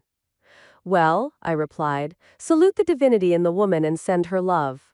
"I can't. She's a marble woman." I answered, "You remember the story of the sculptor who asked for a certain piece of marble. He was asked why he wanted it, and he replied, 'Because there is an angel in the marble,' and out of it he produced a wonderful work of art." She said, "Very well, I'll try it." A week later she came back and said, "I did what you told me to, and now the woman is very kind, and took me out in her car." People are sometimes filled with remorse for having done someone an unkindness, perhaps years ago. If the wrong cannot be righted, its effect can be neutralized by doing someone a kindness in the present. This one thing I do, forgetting those things which are behind and reaching forth unto those things which are before. Sorrow, regret, and remorse tear down the cells of the body and poison the atmosphere of the individual. A woman said to me in deep sorrow, "Treat me to be happy and joyous, for my sorrow makes me so irritable with the members of my family that I keep making more karma." I was asked to treat a woman who was mourning for her daughter. I denied all belief in loss and separation, and affirmed that God was the woman's joy, love, and peace. The woman gained her poise at once, but sent word by her son not to treat any longer, because she was so happy it wasn't respectable. So mortal mind loves to hang on to its griefs and regrets. I knew a woman who went about bragging of her troubles, so of course, she always had something to brag about. The old idea was, if a woman did not worry about her children, she was not a good mother. Now we know that mother fear is responsible for many of the diseases and accidents which come into the lives of children. For fear pictures vividly the disease or situation feared, and these pictures objectify if not neutralized. Happy is the mother who can say sincerely that she puts her child in God's hands, and knows therefore that he is divinely protected. For example, a woman awoke suddenly, in the night, feeling her brother was in great danger. Instead of giving in to her fears, she commenced making statements of truth, saying, "Man is a perfect idea in divine mind, and is always in his right place, therefore my brother is in his right place, and is divinely protected." The next day she found that her brother had been in close proximity to an explosion in a mine, but had miraculously escaped. So man is his brother's keeper, in thought, and every man should know that the thing he loves dwells in the secret place of the Most High, and abides under the shadow of the Almighty. There shall no evil befall thee, neither shall any plague come nigh thy dwelling. Perfect love casteth out fear. He that feareth is not made perfect in love, and love is the fulfilling of the law. Intuition, or guidance. In all thy ways acknowledge him, and he shall direct thy paths. Disbelieve. There is nothing too great of accomplishment for the man who knows the power of his word, and who follows his intuitive leads. By the word he starts in action unseen forces, and can rebuild his body or remold his affairs. It is therefore of the utmost importance to choose the right words, and the student carefully selects the affirmation he wishes to catapult into the invisible. He knows that God is his supply, that there is a supply for every demand, and that his spoken word releases this supply. Ask and ye shall receive. Man must make the first move. Draw nigh to God, and he will draw nigh to you. I have often been asked just how to make a demonstration. I reply, Speak the word and then do not do anything until you get a definite lead. Demand the lead, saying, Infinite Spirit, reveal to me the way, let me know if there is anything for me to do. The answer will come through intuition or hunch, a chance remark from someone, or a passage in a book, etc., etc. The answers are sometimes quite startling in their exactness. For example, a woman desired a large sum of money. She spoke the words, Infinite Spirit, open the way for my immediate supply. Let all that is mine by divine right now reach me, in great avalanches of abundance. Then she added, Give me a definite lead, let me know if there's anything for me to do. The thought came quickly. Give a certain friend, who had helped her spiritually, $100. She told her friend, who said, Wait, and get another lead, before giving it. So she waited, and that day met a woman who said to her, I gave someone $1 today. It was just as much for me as it would be for you to give someone 100. This was indeed an unmistakable lead, so she knew she was right in giving the $100. It was a gift which proved a great investment, for shortly after that, a large sum of money came to her in a remarkable way. Giving opens the way for receiving. In order to create activity in finances, one should give. Tithing, or giving 1/10 of one's income, is an old Jewish custom, and is sure to bring increase. Many of the richest men in this country have been tithers, and I have never known it to fail as an investment. The 10th part goes forth and returns blessed and multiplied. But the gift or tithe must be given with love and cheerfulness, for God loveth a cheerful giver. Bills should be paid cheerfully. All money should be sent forth fearlessly and with a blessing. This attitude of mind makes man master of money. It is his to obey, and his spoken word then opens vast reservoirs of wealth. Man, himself, limits his supply by his limited vision. Sometimes the student has a great realization of wealth, but is afraid to act. The vision and action must go hand in hand, as in the case of the man who bought the fur-lined overcoat. A woman came to me asking me to speak the word for a position. So I demanded, Infinite Spirit, open the way for this woman's right position. Never ask for just a position. Ask for the right position, the place already planned in divine mind, as it is the only one that will give satisfaction. I then gave thanks that she had already received, and that it would manifest quickly. Very soon she had 3 positions offered her, 2 in New York and 1 in Palm Beach, and she did not know which to choose. I said, ask for a definite lead. The time was almost up and was still undecided, when one day she telephoned.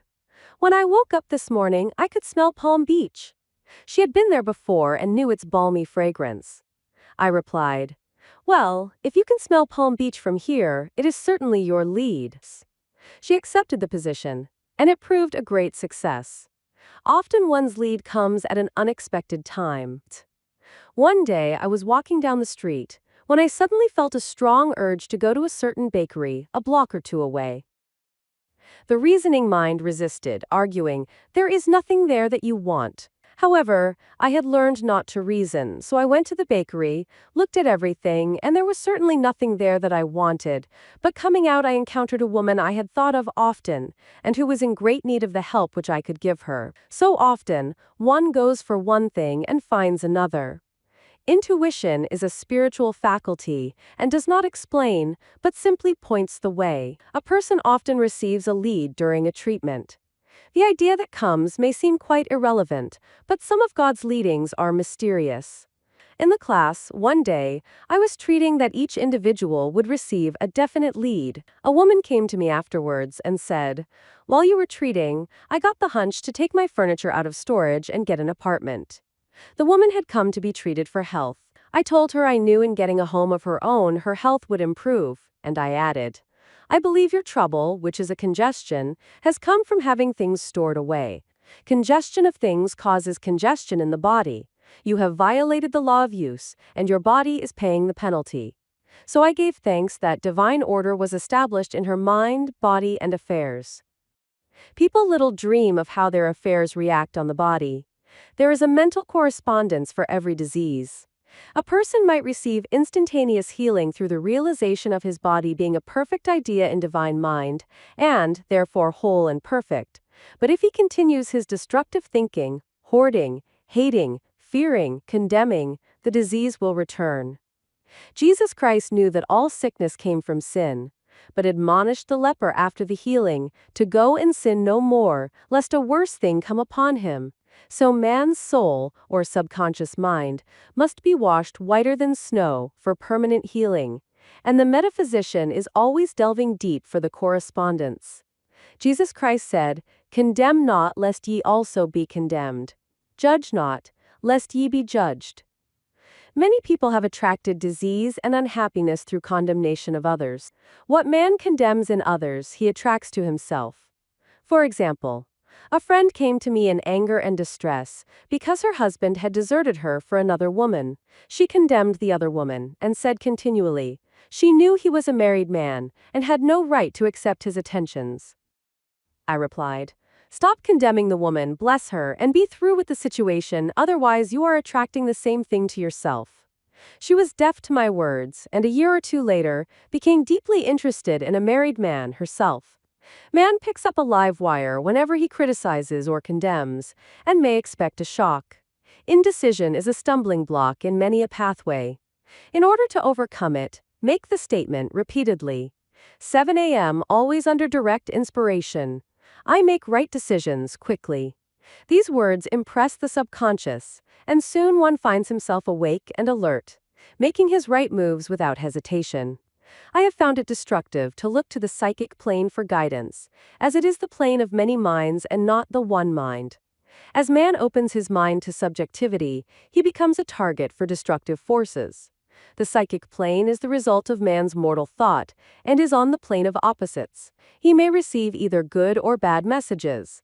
The science of numbers and the reading of horoscopes keep man down on the mental or mortal plane, for they deal only with the karmic path. I know of a man who should have been dead years ago, according to his horoscope. But he is alive and a leader of one of the biggest movements in this country for the uplift of humanity.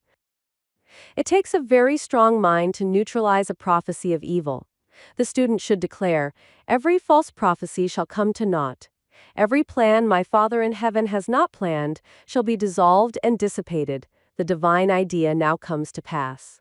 However, if any good message has ever been given one, of coming happiness or wealth, harbor and expect it, and it will manifest sooner or later, through the law of expectancy. Man's will should be used to back the universal will. I will that the will of God be done. It is God's will to give every man every righteous desire of his heart, and man's will should be used to hold the perfect vision, without wavering. The prodigal son said, "I will arise and go to my father." It is indeed often an effort of the will to leave the husks and swine of mortal thinking, and to leap. It is so much easier for the average person to have fear than faith. So faith is an effort of the will. As man becomes spiritually awakened, he recognizes that any external inharmony is the correspondence of mental inharmony. If he stumbles or falls, he may know he is stumbling or falling in consciousness. One day, a student was walking along the street condemning someone in her thoughts. She was saying, mentally, "That woman is the most disagreeable woman on earth," when suddenly 3 Boy Scouts rushed around the comer and almost knocked her over. She did not condemn the Boy Scouts but immediately called on the law of forgiveness, and saluted the divinity in the woman. Wisdom's way are ways of pleasantness, and all her paths are peace. When one has made his demands upon the universal, he must be ready for surprises. Everything may seem to be going wrong when in reality, it is going right. For example, a woman was told that there was no loss in divine mind. Therefore, she could not lose anything which belonged to her. Anything lost would be returned, or she would receive its equivalent. Several years previously, she had lost $2,000. She had loaned the money to a relative during her lifetime, but the relative had died, leaving no mention of it in her will. The woman was resentful and angry, and as she had no written statement of the transaction, she never received the money, so she determined to deny the loss and collect the $2,000 from the Bank of the Universal. She had to begin by forgiving the woman, as resentment and unforgiveness closed the doors of this wonderful bank. She made this statement: I deny loss, there is no loss in divine mind, therefore I cannot lose the $2,000 which belong to me by divine right. As one door shuts, another door opens. She was living in an apartment house which was for sale, and in the lease was a clause stating that if the house was sold, the tenants would be required to move out within 90 days. Suddenly the landlord broke the leases and raised the rent. Again, injustice was on her pathway, but this time she was undisturbed. She blessed the landlord and said, as the rent has been raised, it means that I'll be that much richer, for God is my supply. New leases were made out for the advanced rent, but by some divine mistake, the 90 days clause had been forgotten. Soon after, the landlord had an opportunity to sell the house. On account of the mistake in the new leases, the tenants held possession for another year. The agent offered each tenant $200 if he would vacate. Several families moved. 3 remained, including the woman. A month or two passed, and the agent again appeared. This time he said to the woman, "Will you break your lease for the sum of $1,500? It flashed upon her, here comes the $2,000. She remembered having said to friends in the house, "We will all act together if anything more is said about leaving." So her lead was to consult her friends. These friends said, "Well, if they have offered you $1,500, they will certainly give $2,000. So she received a check for $2,000 for giving up the apartment. It was certainly a remarkable working of the law, and the apparent injustice was merely opening the way for her demonstration. It proved that there is no loss, and when man takes his spiritual stand, he collects all that is his from this great reservoir of good. I will restore to you the years the locusts have eaten. The locusts are the doubts, fears, resentments, and regrets of mortal thinking. These adverse thoughts alone rob man. For no man gives to himself but himself, and no man takes away from himself but himself. Man is here to prove God, and to bear witness to the truth. And he can only prove God by bringing plenty out of lack, and justice out of injustice. Prove me now herewith, saith the Lord of hosts, if I will not open you the windows of heaven, and pour out a blessing, that there shall not be room enough to receive it. Perfect self-expression, or the divine design. No wind can drive my bark astray, nor change the tide of destiny. There is for each man perfect self-expression. There is a place which he is to fill, and no one else can fill. Something which he is to do, which no one else can do. It is his destiny. This achievement is held, a perfect idea in divine mind, awaiting man's recognition.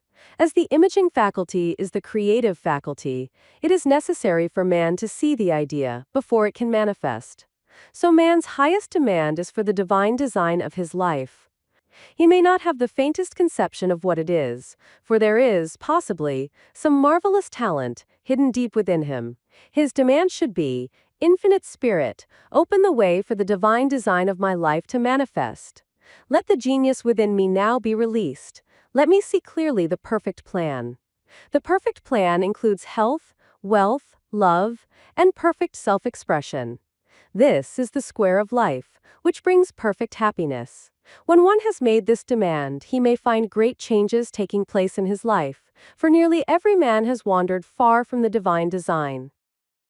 I know, in one woman's case, it was as though a cyclone had struck her affairs. But readjustments came quickly, and new and wonderful conditions took the place of old ones. Perfect self-expression will never be labor, but of such absorbing interest that it will seem almost like play. The student knows also, as man comes into the world financed by God, the supply needed for his perfect self-expression will be at hand.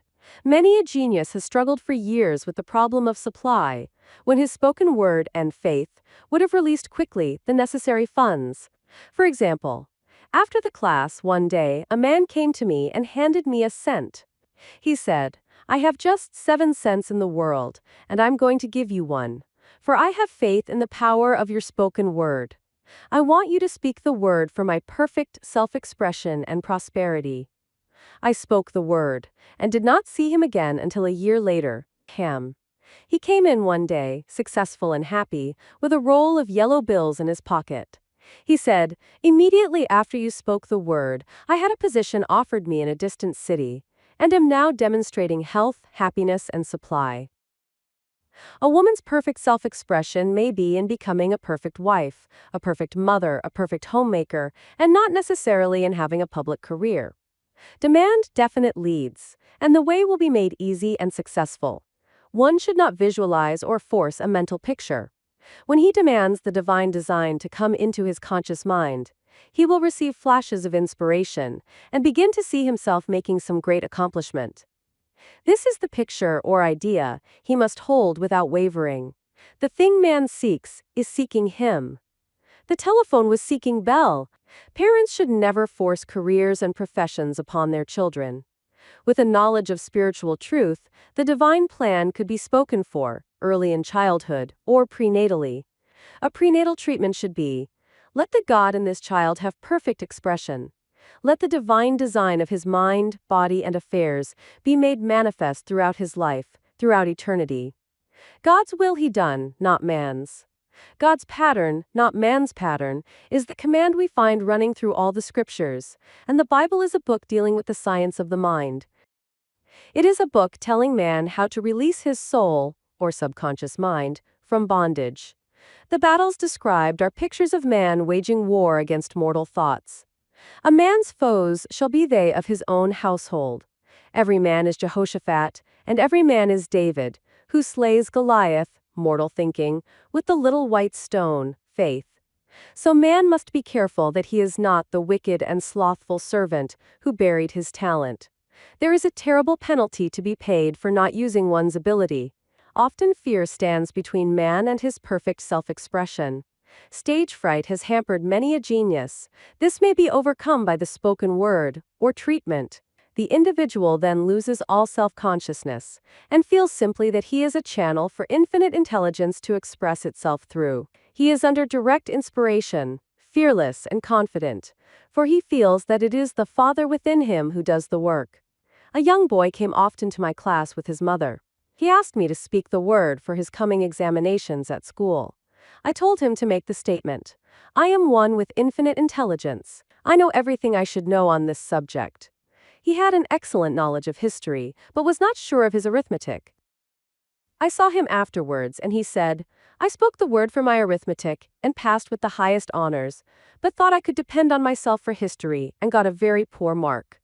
Man often receives a setback when he is too sure of himself, which means he is trusting to his personality and not the Father within. Another one of my students gave me an example of this. She took an extended trip abroad one summer, visiting many countries, where she was ignorant of the languages. She was calling for guidance and protection every minute, and her affairs went smoothly and miraculously. Her luggage was never delayed nor lost. Accommodations were always ready for her at the best hotels, and she had perfect service wherever she went. She returned to New York. Knowing the language, she felt God was no longer necessary, so looked after her affairs in an ordinary manner. Everything went wrong, her trunks delayed, amid inharmony and confusion. The student must form the habit of practicing the presence of God every minute. In all thy ways acknowledge him. Nothing is too small or too great. Sometimes an insignificant incident may be the turning point in a man's life. Robert Fulton, watching some boiling water, simmering in a tea kettle, saw a steamboat. I have seen a student, often, keep back his demonstration, through resistance or pointing the way. He pins his faith to one channel only, and dictates just the way he desires the manifestation to come, which brings things to a standstill. My way, not your way, is the command of infinite intelligence. Like all power, be it steam or electricity, it must have a non-resistant engine or instrument to work through, and man is that engine or instrument. Over and over again, man is told to stand still. O Judah, fear not, but tomorrow go out against them, for the Lord will be with you. You shall not need to fight this battle. Set yourselves, stand ye still, and see the salvation of the Lord with you. We see this in the incidents of the $2,000 coming to the woman through the landlord when she became non-resistant and undisturbed, and the woman who won the man's love after all suffering had ceased. The student's goal is poise. Poise is power, for it gives God power a chance to rush through man, to will and to do its good pleasure. Poised, he thinks clearly, and makes right decisions quickly. He never misses a trick. Anger blurs the visions, poisons the blood, is the root of many diseases, and causes wrong decision leading to failure. It has been named one of the worst sins, as its reaction is so harmful. The student learns that in metaphysics, sin has a much broader meaning than in the old teaching. Whatsoever is not of faith is sin. He finds that fear and worry are deadly sins. They are inverted faith, and through distorted mental pictures, bring to pass the thing he fears. His work is to drive out these enemies from the subconscious mind. When man is fearless, he is finished. Maeterlinck says that man is God afraid. So as we read in the previous chapters, man can only vanquish fear by walking up to the thing he is afraid of. When Jehoshaphat and his army prepared to meet the enemy, singing, "Praise the Lord, for his mercy endureth forever," they found their enemies had destroyed each other, and there was nothing to fight. For example, a woman asked a friend to deliver a message to another friend. The woman feared to give the message, as the reasoning mind said, "Don't get mixed up in this affair, don't give that message." She was troubled in spirit, for she had given her promise. At last, she determined to walk up to the lion and call on the law of divine protection. She met the friend to whom she was to deliver the message. She opened her mouth to speak it when her friend said, "So-and-so has left town." This made it unnecessary to give the message, as the situation depended upon the person being in town. As she was willing to do it, she was not obliged to. As she did not fear, the situation vanished. The student often delays his demonstration through a belief in incompletion. He should make this statement: "In divine mind there is only completion, therefore, my demonstration is completed. My perfect work, my perfect home, my perfect health." Whatever he demands are perfect ideas registered in divine mind, and must manifest, under grace in a perfect way. He gives thanks he has already received on the invisible, and makes active preparation for receiving on the visible. One of my students was in need of a financial demonstration. She came to me and asked why it was not completed. I replied, "Perhaps you are in the habit of leaving things unfinished, and the subconscious has gotten into the habit of not completing. As the without, so the within." She said, "You are right. I often begin things and never finish them. I'll go home and finish something I commenced weeks ago, and I know it will be symbolic of my demonstration." So she sewed assiduously, and the article was soon completed. Shortly after, the money came in a most curious manner. Her husband was paid his salary twice that month. He told the people of their mistake, and they sent word to keep it. When man asks, believing, he must receive, for God creates his own channels. I have been sometimes asked, suppose one has several talents, how is he to know which one to choose? Demand to be shown definitely. Say, "Infinite Spirit, give me a definite lead. Reveal to me my perfect self-expression. Show me which talent I am to make use of now." Poffich. I have known people to suddenly enter a new line of work and be fully equipped, with little or no training. So make the statement, "I am fully equipped for the divine plan of my life," and be fearless in grasping opportunities. Some people are cheerful givers, but bad receivers. They refuse gifts through pride or some negative reason, thereby blocking their channels, and invariably find themselves eventually with little or nothing. For example, a woman who had given away a great deal of money had a gift offered her of several $1,000s. She refused to take it, saying she did not need it. Shortly after that, her finances were tied up, and she found herself in debt for that amount. Man should receive gracefully the bread returning to him upon the water. Freely ye have given, freely ye shall receive. There is always the perfect balance of giving and receiving, and though man should give without thinking of returns, he violates law if he does not accept the returns which come to him. For all gifts are from God, man being merely the channel. A thought of lack should never be held over the giver. For example, when the man gave me the 1 cent, I did not say, "Poor man, he cannot afford to give me that." I saw him rich and prosperous, with his supply pouring in. It was this thought which brought it. If one has been a bad receiver, he must become a good one, and take even a postage stamp if it is given him, and open up his channels for receiving. The Lord loveth a cheerful receiver, as well as a cheerful giver. I have often been asked why one man is born rich and healthy, and another poor and sick. Where there is an effect, there is always a cause. There is no such thing as chance. This question is answered through the law of reincarnation. Man goes through many births and deaths until he knows the truth which sets him free.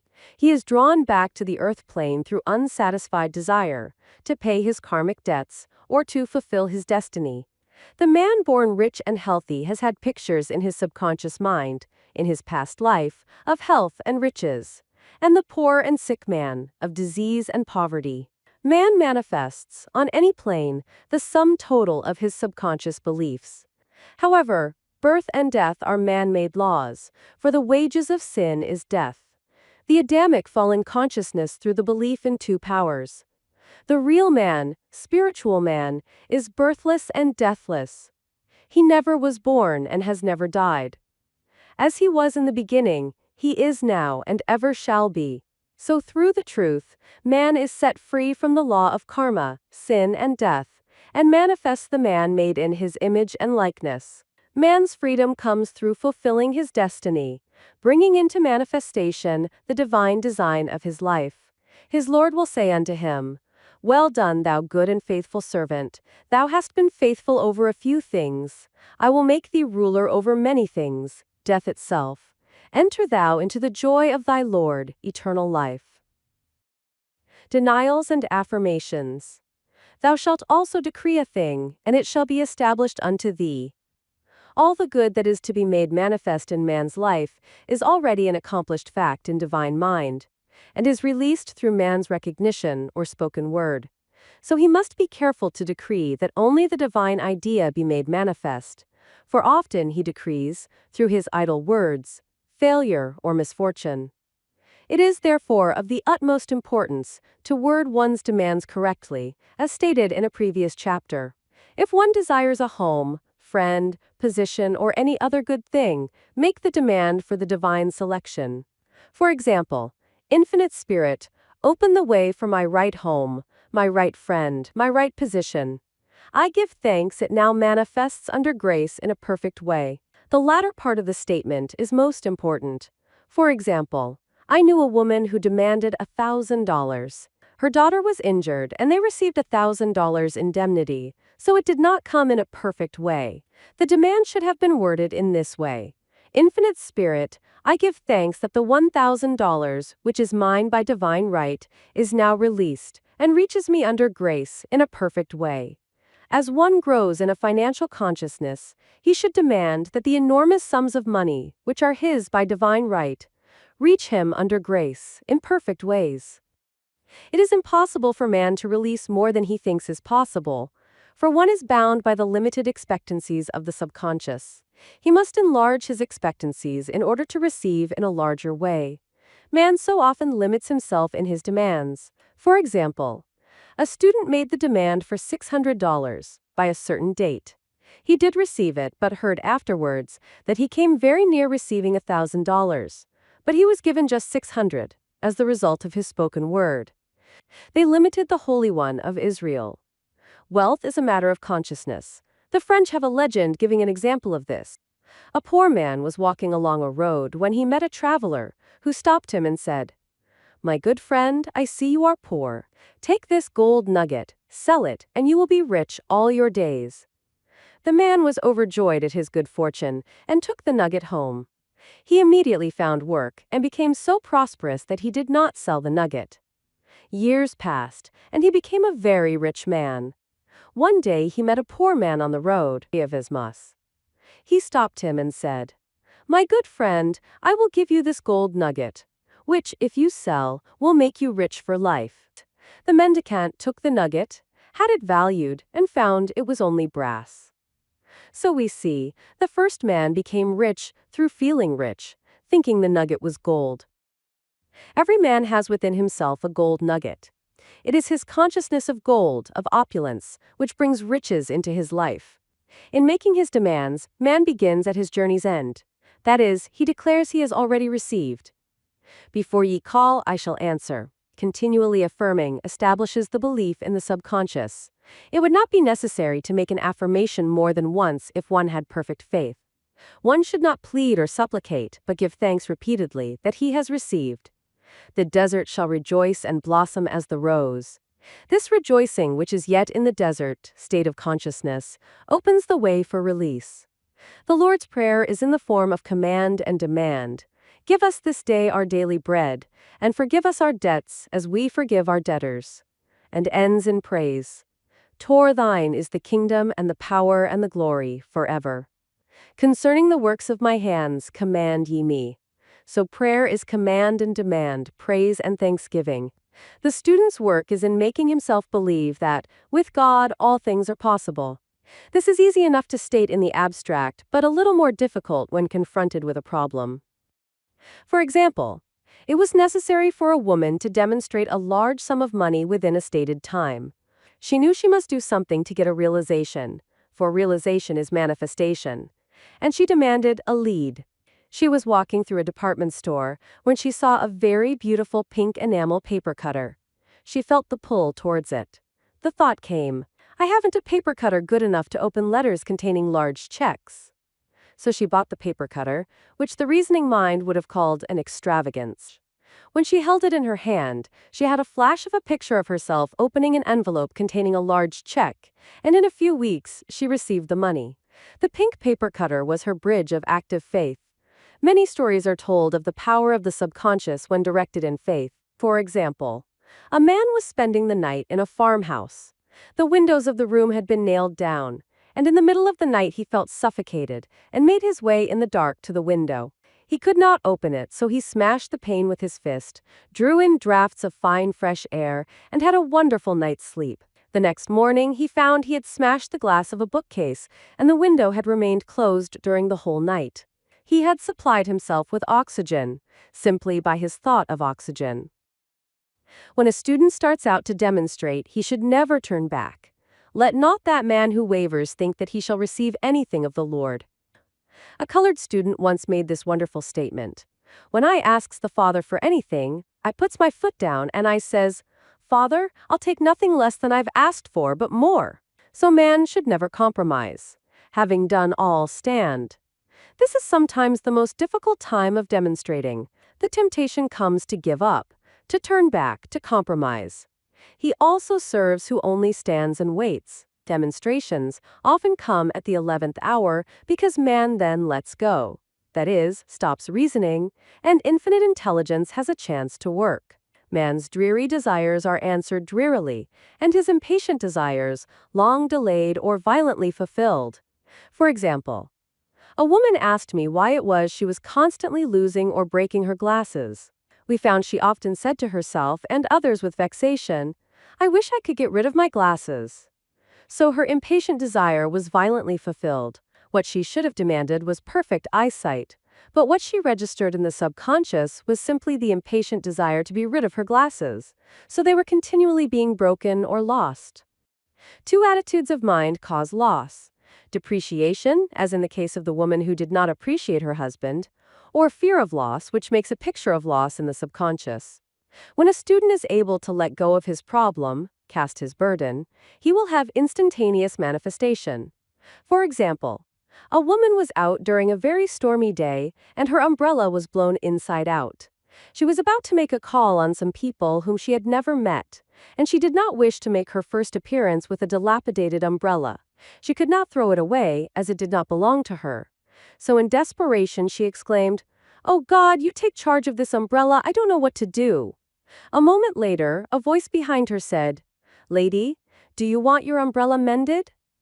There stood an umbrella mender. She replied, "Indeed, I do." A man mended the umbrella, while she went into the house to pay her call. And when she returned, she had a good umbrella. So there is always an umbrella mender at hand, on man's pathway, when one puts the umbrella, or situation, in God's hands. One should always follow a denial with an affirmation. For example, I was called on the phone late one night to treat a man whom I had never seen. He was apparently very ill. I made the statement, I deny this appearance of disease. It is unreal, therefore cannot register in his consciousness. This man is a perfect idea in divine mind, pure substance expressing perfection. There is no time or space in divine mind, therefore the word reaches instantly its destination and does not return void. I have treated patients in Europe and have found that the result was instantaneous. I am asked so often the difference between visualizing and visioning. Visualizing is a mental process governed by the reasoning or conscious mind. Visioning is a spiritual process governed by intuition or the superconscious mind. The student should train his mind to receive these flashes of inspiration and work out the divine pictures through definite leads. When a man can say, I desire only that which God desires for me, his false desires fade from the consciousness, and a new set of blueprints is given him by the master architect, the God within. God's plan for each man transcends the limitation of the reasoning mind, and is always the square of life, containing health, wealth, love, and perfect self-expression. Many a man is building for himself in imagination a bungalow when he should be building a palace. If a student tries to force a demonstration through the reasoning mind, he brings it to a standstill. I will hasten it, saith the Lord. He should act only through intuition or definite leads. Rest in the Lord and wait patiently. Trust also in Him, and He will bring it to pass. I have seen the law work in the most astonishing manner. For example, a student stated that it was necessary for her to have $100 by the following day. It was a debt of vital importance which had to be met. I spoke the word, declaring spirit was never too late, and that the supply was at hand that evening. That evening she phoned me of the miracle. She said that the thought came to her to go to her safe deposit box at the bank to examine some papers.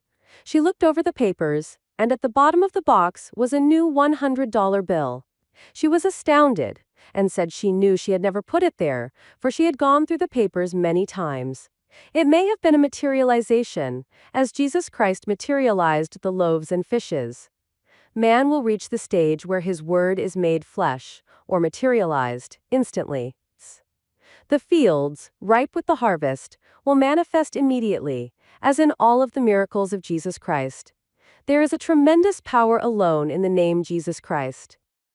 It stands for truth made manifest.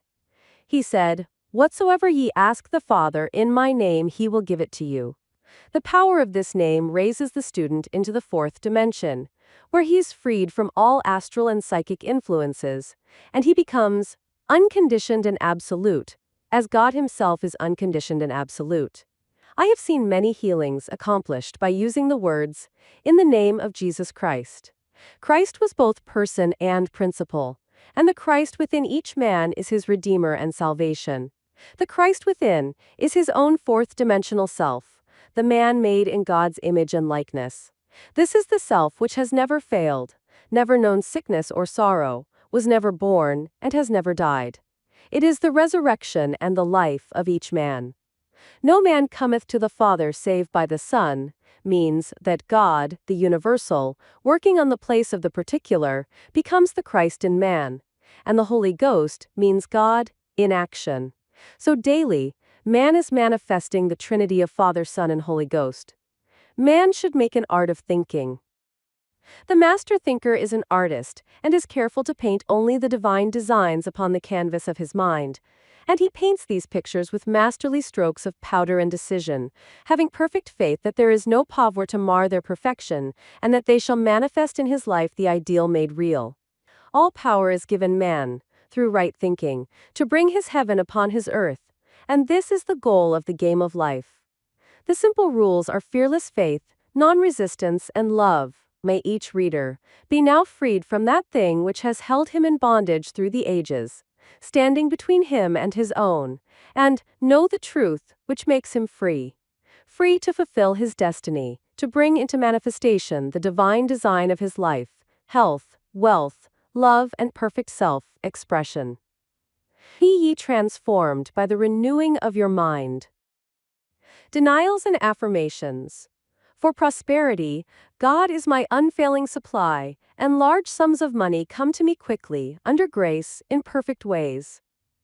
For right conditions, every plan my Father in heaven has not planned shall be dissolved and dissipated, and the divine idea now comes to pass. For right conditions, only that which is true of God is true of me, for I and the Father are one. For faith, as I am one with God, I am one with my good, for God is both the giver and the gift. I cannot separate the giver from the gift. For right conditions, divine love now dissolves and dissipates every wrong condition in my mind, body, and affairs. Divine love is the most powerful chemical in the universe, and dissolves everything which is not of itself. For health, divine love floods my consciousness with health, and every cell in my body is filled with light. For the eyesight, my eyes are God's eyes. I see with the eyes of spirit. I see clearly the open way. There are no obstacles on my pathway. I see clearly the perfect plan, for guidance. I am divinely sensitive to my intuitive leads, and give instant obedience to thy will. For the hearing, my ears are God's ears. I hear with the ears of spirit. I am non-resistant, and am willing to be led. I hear glad tidings of great joy. For right work, I have a perfect work in a perfect way. I give a perfect service, for perfect pay. For freedom from all bondage, I cast this burden on the Christ within, and I go free.